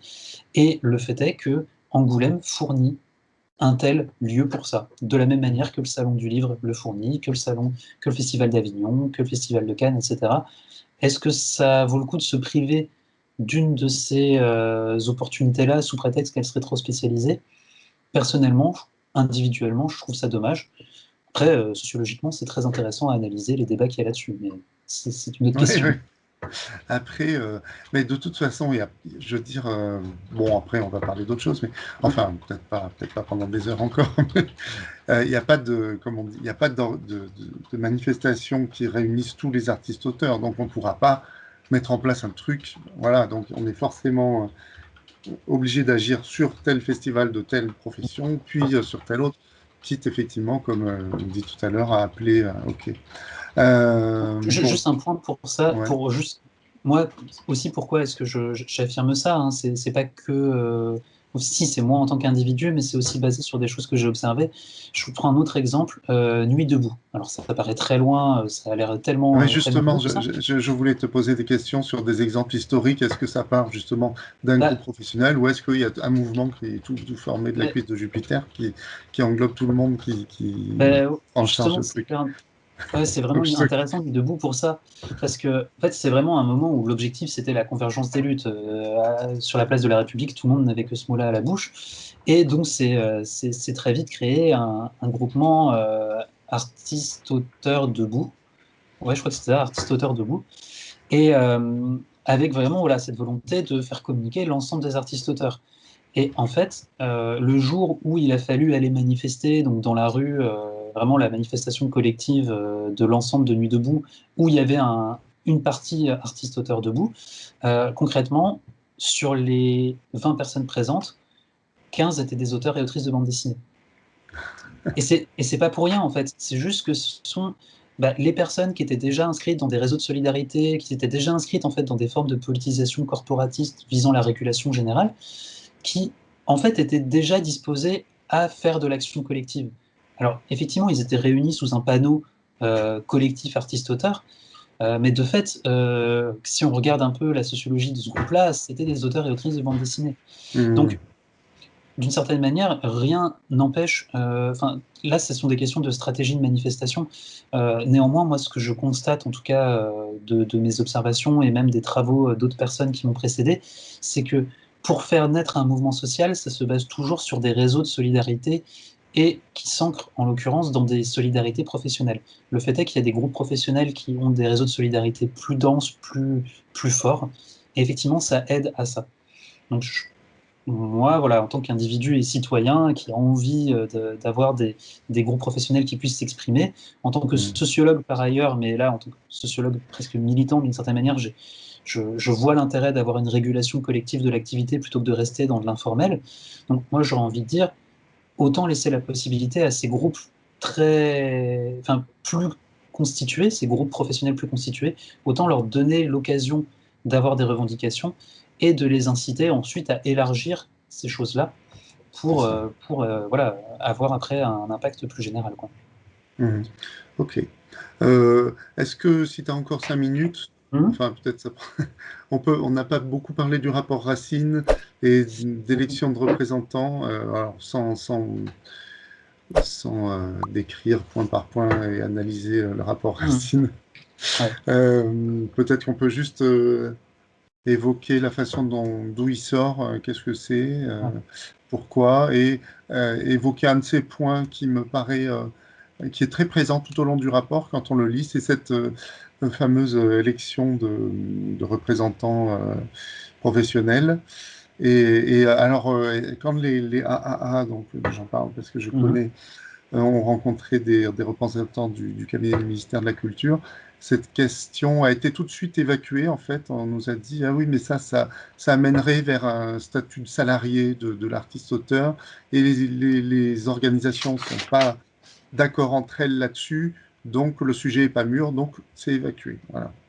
Donc Mhm. je trouvais intéressant qu'on parle de Ouais, ouais. ça, et voilà. Donc, Oui, vas-y. effectivement. Il y a une très gros, il y a eu vraiment une actualité forte sur les mobilisations des artistes-auteurs et effectivement, c'est plein de choses à dire. Cette vidéo va être beaucoup trop longue. Désolé, Si tu veux, désolé. on peut la couper en deux, on peut reprendre une autre fois si tu veux, Ah non, non, ou... bah là, je te propose de continuer. Il est Ouais, pas trop ok. tard encore, mais attends, je Je suis m'excusais chaud et je plus fais 5 pour minutes. le public. Bah, à la limite, je pourrais la couper. Je verrai, on Oui, verra, on c'est s'en vrai, fiche. c'est vrai, c'est vrai. Bon, alors du coup, ce rapport Racine, le fameux rapport Racine. Alors, le rapport Racine, il, il est assez incroyable pour plein de raisons. La première, c'est le fait qu'il est le résultat justement des mobilisations et qui pour moi est la démonstration du fait que ces mobilisations, elles ont vraiment conduit à transformer des problèmes professionnels très concrets en un problème public général. Ce qu'on appelle problème public en sociologie, c'est un problème où il y a un débat sur la responsabilité, et notamment la responsabilité politique. On se dit, au-delà du problème en lui-même, il y a le problème de la gestion du problème. Et il faut que le problème soit géré, et qui c'est qui doit le faire? Et en fait, souvent, l'aboutissement d'un problème public, c'est en fait l'appel à l'État. On dit, Hmm. là, c'est quand même à l'État de trancher. Et de fait, le rapport Racine, d'où il vient de ces mobilisations en fait, qui se sont constituées autour de la réforme du rap, qui ont conduit à de nombreuses actions et de nombreuses interpellations de l'État, au début par des lettres ouvertes, ensuite par des débrayages de dédicaces. Déjà à l'époque, ça a fait frémir sur le fait qu'un potentiel boycott à Angoulême pourrait conduire à quelque chose. Mhm. Donc, première inquiétude, puis la marche à Angoulême, qui a vraiment, pour le coup, montré qu'une action collective était possible à Angoulême. Des mobilisations qui s'organisaient dans différents groupes sociaux autour, etc. Donc voilà, ça a montré en fait que vraiment il y avait un problème professionnel là, qui était en train de se constituer, et le fait que progressivement les auteurs et autrices arrivent à rentrer dans les fameux cadres médiatiques dont je parlais tout à l'heure, ça a permis d'interpeller, en fait, de réussir à accrocher d'une certaine manière les agents de l'État, à leur dire là, vous avez aussi une part de responsabilité, donc venez, on en discute. Donc une première étape, ça a été non pas le rapport Racine, mais le rapport Longueretti. Le Mhm. rapport Lungaretti, donc du nom du directeur de la Cité de la bande dessinée d'Angoulême, à qui il a été demandé de faire un rapport vraiment spécifique à la bande dessinée en disant, bon, de toute évidence, là, ils sont bien énervés en bande dessinée depuis quelques années, il va peut-être falloir se poser la question de qu'est-ce qui se passe. Alors effectivement, le rapport Lungaretti, se basant entre autres sur les résultats des états généraux, mais sur aussi tous les entretiens qui ont été menés au sein de cette mission-là, ont permis de montrer qu'il y avait vraiment une inquiétude très forte de la question du statut social et économique des auteurs autrices de bande dessinée, qui dépassait en fait largement cette question des simplement auteurs et autrices de bande dessinée et qui avait peut-être quelque chose à faire. Donc il a fait 54 propositions, je crois. Oui, c'est ça, 54 propositions. Et donc parmi les propositions, il y avait le fait qu'il fallait que la bande dessinée soit remise en avant, revalorisée, ce qui a donné l'année de la bande dessinée en 2020. Avant d'être l'année du Covid, c'était l'année de la bande dessinée. Et ça a aussi, ça a encouragé, ça a participé à créer une réflexion plus générale sur le statut des artistes-auteurs. Alors, il n'y a pas que le rapport Lungaretti, il y a eu aussi un ensemble d'enquêtes qui ont été mis en place par le ministère de la Culture, à l'appel justement de tous ces syndicats et de toutes ces associations. Que, voilà, pour la première fois depuis des années, ils ont fait de vastes enquêtes pour essayer de savoir qui étaient les assujettis, qui étaient les affiliés. Donc voilà, il y a eu un contexte, en fait, qui a permis la commande, en fait, d'un rapport par l'État, qui était, en gros, d'une certaine manière, une manière de se dire, on a peut-être un rôle à jouer là-dedans, c'est peut-être un peu de notre faute quand même. Enfin, pas de notre faute, c'est pas Mhm. notre responsabilité causale. Causalement, c'est pas nous qui Mhm. avons mis les artistes-auteurs dans des situations économiques troubles, mais politiquement, bah, c'est quand même notre rôle. On est quand même le ministère de la Culture. Ouais. Donc, voilà, ils ont dit, on va commander à quelqu'un qu'on connaît bien, à quelqu'un qui est un ancien agent de l'État, de faire une enquête administrative pour documenter tout ça. Donc, ils ont fait appel à Bruno Racine, qui donc a commencé son travail de rapport, travail qui a mis beaucoup de temps à être fait, parce qu'il a quand même, il était s'agit d'auditionner donc des personnes, mais aussi des entités juridiques, donc des syndicats, des associations, etc. Donc il a collecté toutes ces données, les documents qu'on lui envoyait, etc. Et il a rédigé ce fameux rapport qui a mis beaucoup de temps à être publié. On l'attendait fin 2019. Fin 2019, aucune réponse. Janvier 2019, toujours aucune réponse. Là, de nouveau, les auteurs et autrices de bande dessinée, très organisés, comme j'ai pu un peu essayer de le décrire jusqu'à maintenant, ces auteurs et autrices de bande dessinée, de dire non mais là ça suffit, vous avez entre les mains de toute évidence un rapport que vous avez vous-même commandé, qui est le résultat de nos inquiétudes, et là vous ne voulez toujours pas le rendre public. Qu'est-ce qui se passe? Donc, suite à ces différentes pressions, le ministère a publié le rapport Racine au tout début du festival d'Angoulême, 5 jours avant le festival d'Angoulême 2020. Donc, dans ce contexte, en fait, déjà d'inquiétude depuis des années par rapport au métier, mais aussi bah, voilà, ce contexte d'énervement face à l'État qui est un peu en demi-teinte entre oui, on a une responsabilité, mais en même temps, on n'a pas fait grand-chose pour favoriser la situation des artistes auteurs. Et donc là, le rapport Racine tombe et rendu public. Et là, c'est la seconde grosse surprise, c'est qu'effectivement, le rapport Racine, rédigé par quelqu'un qui travaille pour l'État, dit explicitement, oui, l'État a une responsabilité politique énorme, et il est temps que l'État prenne en compte cette responsabilité-là et qu'il fasse quelque chose pour changer les politiques publiques. Et là, pour moi, il y a vraiment un changement de paradigme total qui est proposé par rapport aux politiques publiques. Alors qu'on était dans des politiques publiques qui visaient vraiment euh, l'aide à des individus, l'aide à des personnes, avec toujours en fond cette espèce de croyance dans la responsabilisation des auteurs et Mhm. autrices, dans la responsabilisation d'individus, là, on a un rapport qui dit non, mais en fait, c'est pas ça le problème. Le problème, c'est que ces individus, ils devraient être constitués en tant que collectifs, et ces collectifs, ils devraient avoir la parole pour avoir une régulation générale de leur activité, et la régulation devrait se faire au niveau de l'ensemble de ce groupe des artistes-auteurs. Donc vraiment un changement total. Et Mhm. c'est là, tout à l'heure, quand je disais qu'il y avait une réticence évidente de la part des agents de l'État actuels vis-à-vis de ces formes de régulation collective, vis-à-vis de cette politisation corporatiste, là, ça Mhm. n'a jamais été aussi saillant. Le fait, à mon avis, qu'ils aient repoussé la sortie, c'est qu'il devait y avoir un certain malaise vis-à-vis de ça. Donc voilà, le rapport est sorti, donc effectivement, il a fait grand bruit, nombre d'associations et de syndicats, ceux qui étaient les plus favorables à une régulation globale de l'activité, on dit, mais voilà, c'est ce qu'on vous disait depuis le début, il faut absolument avoir une régulation générale de l'activité. Ceux qui étaient beaucoup plus réticents, pour toutes les raisons qu'on évoquait avant, hein, vraiment pas des... C'est pas parce qu'ils sont méchants, qu'ils sont individualistes en soi, hein, c'est juste que Mhm. la manière dont le travail est organisé les pousse en fait à être individualistes d'une certaine manière. Mhm. Donc voilà, eux étaient plus réticents. Donc le ministère de la Culture se retrouve avec cette espèce de rapport qui lui brûle les mains avec cette injonction à prendre ses responsabilités, des auteurs-autrices qui lui rappellent qu'effectivement il doit prendre cette responsabilité-là, mais en même temps aussi un ensemble d'autres auteurs-autrices qui leur disent non mais tout ça c'est n'importe quoi, laissez-nous faire notre travail et continuez à nous donner plus de moyens. En plus, Mhm. le calendrier faisant, c'est le moment où le Covid arrive et où là, effectivement, il y a un besoin énorme pour plein d'individus d'avoir de l'aide en tant qu'individu. Cette aide, elle est aussi collective, elle est discutée collectivement. Bref, on est dans une situation un peu inédite. Et Effectivement, de ce que l'on a pu voir, alors effectivement de cette réunion avec le ministère, mais globalement ça s'est traduit par les discours qu'il y a eu depuis, les annonces faites par la ministre Roselyne Bachelot, les 15 annonces qui ont été 15 points, il me semble, qui ont été annoncés.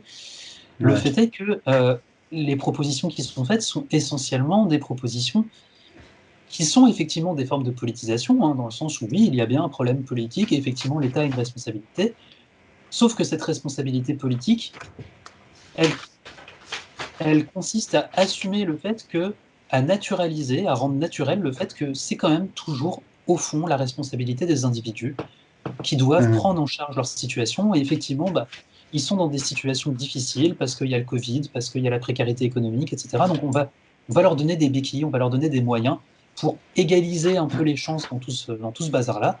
Mais ça reste quand même des individus qui vont devoir prendre en charge leur parcours, leur situation.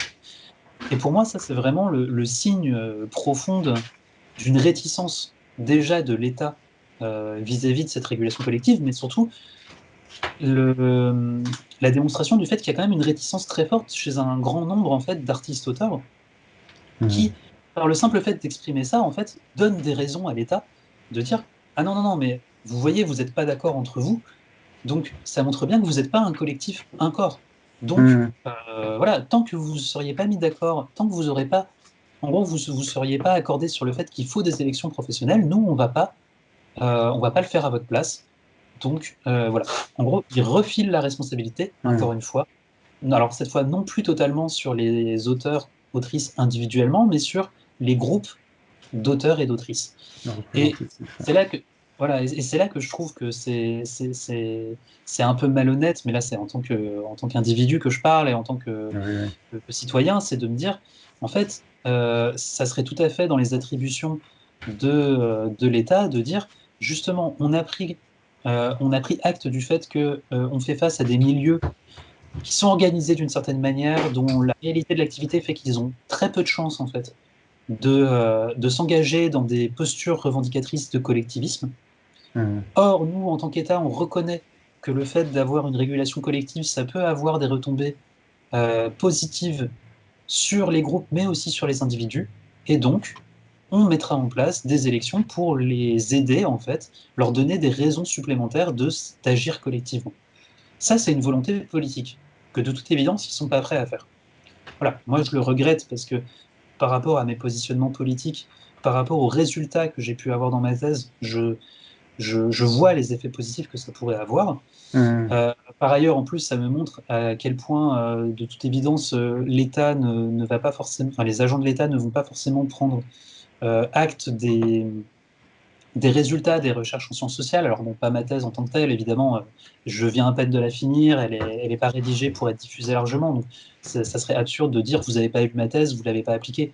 Non, mais avant moi, beaucoup de chercheurs et de chercheuses ont fait des constats relativement similaires. Donc Mhm. voilà, c'est vrai que de ce point de vue-là, le rapport Racine est à la fois une déception énorme parce que on voit qu'il y avait une possibilité de revisiter toutes les politiques publiques. Et là, quand je dis revisiter, c'est y compris les politiques publiques qui ont lieu dans les années 80 et 90. Je ne vais pas les Mhm. évoquer, c'est trop long, mais Jack Lang, Douste Blazy ont été deux ministres qui ont mis en place des réformes, des dispositifs pour aider la création en bande dessinée. À chaque fois, c'était très individualiste et c'était jamais dans la perspective d'une régulation de l'activité. Donc voilà, il y Mhm. aurait eu la possibilité de renverser complètement les politiques publiques.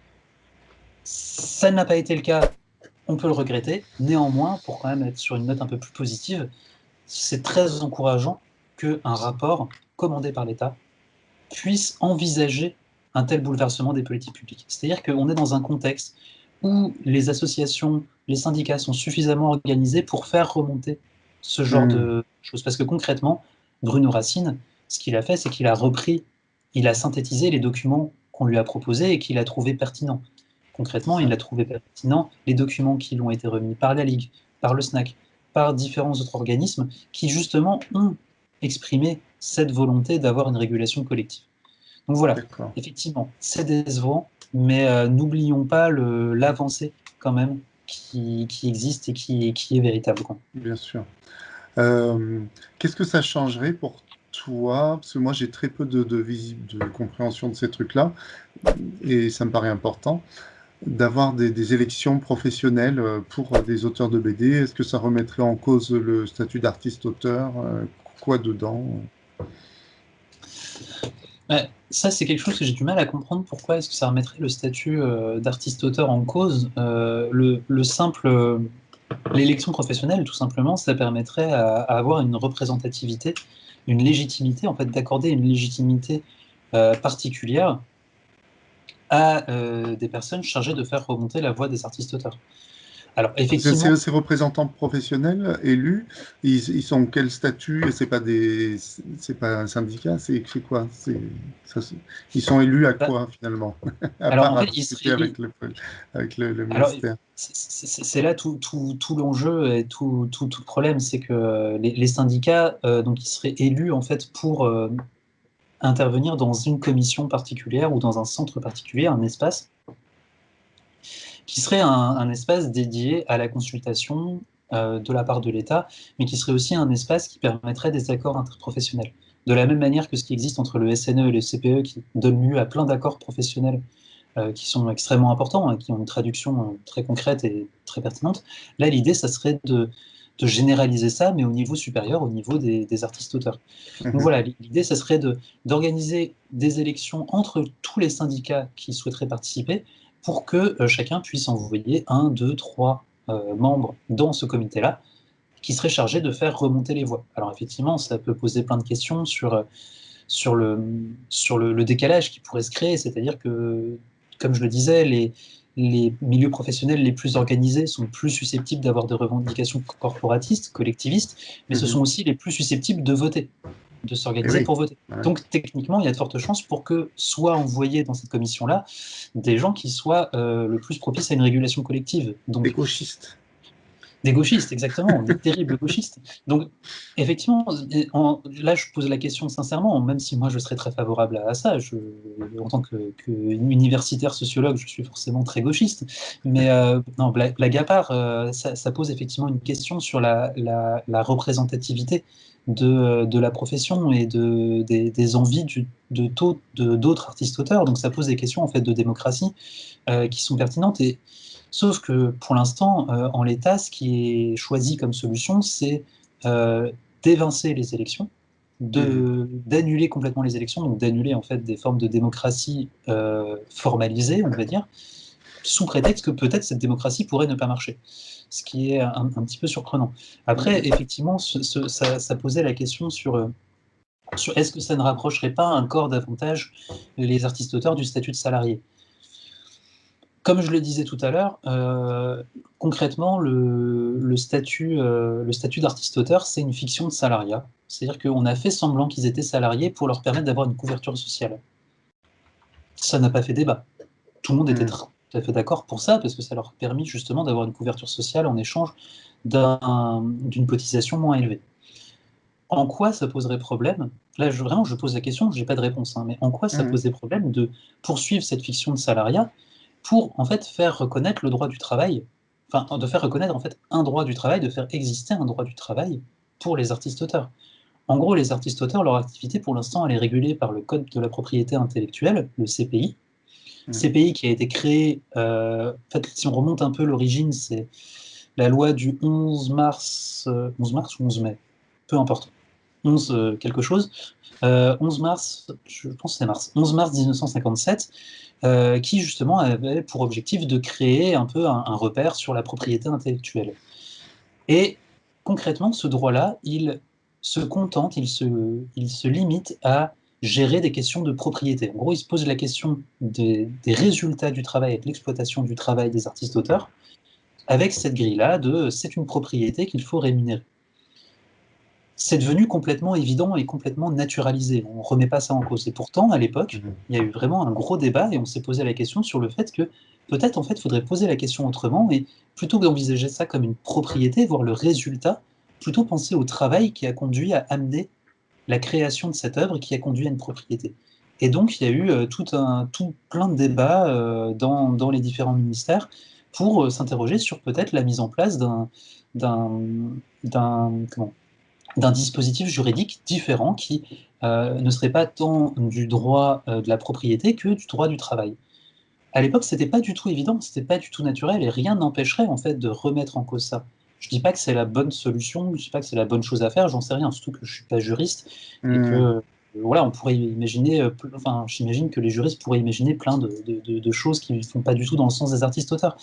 Néanmoins, effectivement, quand on me dit oui, ces élections professionnelles conduiraient peut-être à rapprocher encore l'artiste-auteur de cette situation de salariat, j'ai envie juste de répondre oui. Oui. Hmm. Hmm. Et alors? Oui, Et c'est alors? ça. Quel est en quoi c'est un problème? En quoi c'est problématique? Si ce n'est effectivement d'aller à l'encontre d'une, d'une, d'un certain aspect, en fait, d'une certaine dimension de la morale professionnelle qui va avoir tendance à être réfractaire à toute forme de formalisation, à toute forme de régulation et à Hmm. avoir une tendance à dire il faut se concentrer sur la réalisation de l'activité, il faut se concentrer sur l'engagement dans les relations intimes avec les autres et surtout laisser de côté toute une dimension qui pourtant fait partie de la morale professionnelle, mais qu'on laisse de côté. Hmm. Donc voilà, pour moi, c'est D'accord. là que ça se joue. Ok, très bien. Bon, bah écoute, je crois je regarde, Ouais. voilà. Je crois qu'on a fait à peu près le tour des questions qu'on voulait Ouais, aborder, non? j'espère que c'était clair. Des fois, j'ai eu peur Et d'être un peu trop technique. Mais personnellement, ça m'a paru très clair, mais bon. écoute, je mettrai la vidéo donc sur ma chaîne Skepticon et les Ouais. gens pourront poser des questions. Alors bon, en plus, bon, toi comme moi, c'est vrai qu'on est à fond enfin beaucoup dans le milieu de la bande dessinée, donc il y a Mm, sans doute des implicites il y en a sans doute mm, beaucoup qui vont je pense interroger pas, les ouais. gens qui ne sont pas dans le milieu, mais bon, ils pourront poser des questions. Et puis surtout, c'est vrai que la vidéo, elle est beaucoup à l'adresse des gens qui sont effectivement dans le collectif AAA, la Ligue, au SNAC et tout ça, quoi. Et Mm, là, je pense que c'est vraiment très, très, très intéressant, tout ce que tu as raconté, quoi. super, Même super. assez passionnant. Ouais, ouais, je pense que, enfin, moi, personnellement, c'est super, quoi. Ça me permet d'avoir des idées beaucoup plus claires sur plein de sujets, quoi. Voilà. Ah, bah, je suis ravi. Écoute, si ça peut aider. Non, je pense, ouais, oui, oui, honnêtement, parce que tu sais, on est beaucoup dans le boulot, effectivement, puis aussi un peu dans l'action collective, Mm, syndicale ou autre, mais on n'a pas forcément tout le background qu'il faudrait pour mm, prendre les bonnes décisions, quoi, tu vois. Et justement, les petites chamailleries entre la Ligue, le snack, ça me paraissait, je voyais pas trop, bah, là, ça mm, me paraît plus clair, et effectivement, voilà, il y a plein de, sur plein d'autres sujets, quoi, ça permet mm. de prendre un peu le recul nécessaire, quoi, voilà. Ah, bah, c'est chouette, c'est chouette. Mais en tout cas, vraiment, moi, si jamais il y a d'autres points qui nécessitent des clarifications, n'hésite pas à me dire, ou des questions que tu vois remonter, Ouais, tu me diras si je les vois pas tout de suite. ok. N'hésite pas, moi, c'est toujours avec plaisir, hein, donc, Bah, je te dirais, je pense comme la vidéo est un peu longue, je ferai un rubricage pour que les ouais. gens puissent aller voir les rubriques qui les intéressent et Mm. tout ça. Voilà. Ok, Bon, bah super. écoute, je te tiens au courant. Donc, il Ouais, va falloir que je vais pas avoir beaucoup de montage, mais faire le rubricage. Peut-être des sources, si tu as des sources à m'envoyer que je pourrais mettre en bas de vidéo, ouais, ça pourrait être ouais, ouais. intéressant. Enfin, sans que ça te prenne des plombs, quoi. Mais Non, non, faut juste que tu me le rappelles. Si ouais. je te les ai pas envoyés ce soir, enfin bref, si tu vois que tu les as pas reçus au moment où tu veux envoyer la vidéo, Comme je te dis, il n'y a pas d'urgence parce que je vais avoir un mm, petit peu de travail dessus. Donc, ouais. ça peut. Et puis même, ça peut se rajouter après coup, tu vois, dans les commentaires Oui, dans les de commentaires, la oui, c'est vrai. vidéo. Donc, je vais les mettre là, les C'est vrai. sources. Donc, voilà. Il n'y a pas Ok, d'urgence, mais bon, super.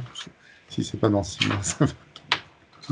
Ok, bon, bah merci beaucoup en tout cas, je suis Bah ravi. non, merci à toi, puis bravo hein, pour tout le travail au AAA, là, le fait que le règlement soit passé, là, enfin, je sais plus Ouais, comment il s'appelle. un peu au forceps, oui, les Ouais, statuts. ouais, ouais, Voilà, mais c'est mais bon, super, c'est c'est passé, super. voilà. Voilà. Non, c'est très bien, Bon, bah, c'est très bien, super. bravo pour ça.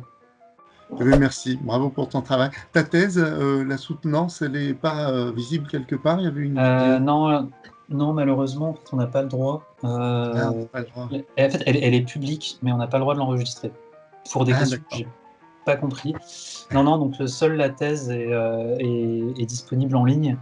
Mais bon, D'accord. la thèse, c'est 562 pages, voilà. Sur ton site, Je suis en train non, c'est sur ton sur le. blog? Attends, Non? je t'envoie le lien. En fait, c'est un site qui regroupe en fait toutes les thèses, qui recense toutes les Ah oui. thèses qu'il y a en France. Et depuis quelques années maintenant, ils mettent en fait en ligne automatiquement le fichier que tu envoies.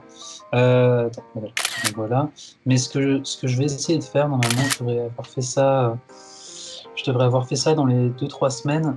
Je vais essayer de faire une sorte de résumé sur Twitter, euh, avec en gros un peu En fait, c'est pour l'idée de faire des threads dans des threads, tu vois. Enfin, en gros, avoir un peu un truc en arborescence, Ouais. pour essayer de voilà, tirer un peu les résultats principaux. En gros, pour ceux qui n'ont pas envie de se farcir 500 pages écrites Hmm. en langage universitaire, quoi. Bah, il y a de Donc, la BD aussi dans ta thèse, quand même, non? ouais, mais un petit peu, hein. Il y a quoi? Il y a 25 pages, même pas. Donc, c'est pas D'accord. beaucoup. Ok, Mais oui, très oui. bien. Ouais, ouais, bon, la thèse en tweet, c'est audacieux, mais c'est pas mal. Ok, bon, En fait, j'ai un copain qui a fait ça et ça m'a beaucoup donné envie parce que bah, ça marche bien, quoi. Enfin, ouais. on comprend vite, ça permet d'être relayé très facilement et puis c'est un exercice rigolo, donc bon, je vais essayer. T'as pas publié de livre encore avec les Amazé Non, ou autre sur ton non, non, travail? non, non, parce que bah, j'attendais d'avoir fait la thèse pour avoir un peu Ok, quand même une assise. Euh, et puis, euh, Et puis, ouais, là, c'est maintenant que je vais essayer de transformer la thèse en livre. Se pose la d'accord. question de la place de la bande dessinée parce que bah, justement, les éditeurs en sciences sociales, ils n'ont pas l'habitude. C'est Ouais, souvent des petits bouquins, donc c'est pas très adapté. ouais. Donc voilà, je vais creuser, sachant que Léa, malheureusement, de son côté, elle pourra pas faire tous les dessins parce que bah, elle a son propre boulot, quoi. Donc clairement, Ouais. faire des thèses en bande dessinée, ça rapporte rien. On Ouais, n'est pas sur des avances sur droit faramineuses. ouais, j'imagine. Ok. Bon, bah, en tout cas, j'invite tout le monde à aller voir ton blog. Émile Ombande, c'est Ok. le nom de ton blog Ouais, aussi. tout à fait. Le compte Twitter qui est lié. Et c'est Émile Durkheim, hein, le en question, c'est ça? Euh, je crois que c'est le même nom, le Twitter. Oui, c'est le même, C'est oui, Émile c'est ça. Ombando aussi. Ouais, c'est ça. Émile Mais Ombande oui, aussi. effectivement, c'est la référence à Émile Durkheim. Ok. Et voilà. Bon, bah écoute, super. Merci encore. Et puis, je vais te Bah souhaiter non, une merci à toi. bonne fin de journée, bon appétit. Et puis, je te tiens au courant pour la vidéo. Ça marche. Bah courage pour le D'accord. montage et puis à bientôt. Allez, merci, à bientôt. Salut.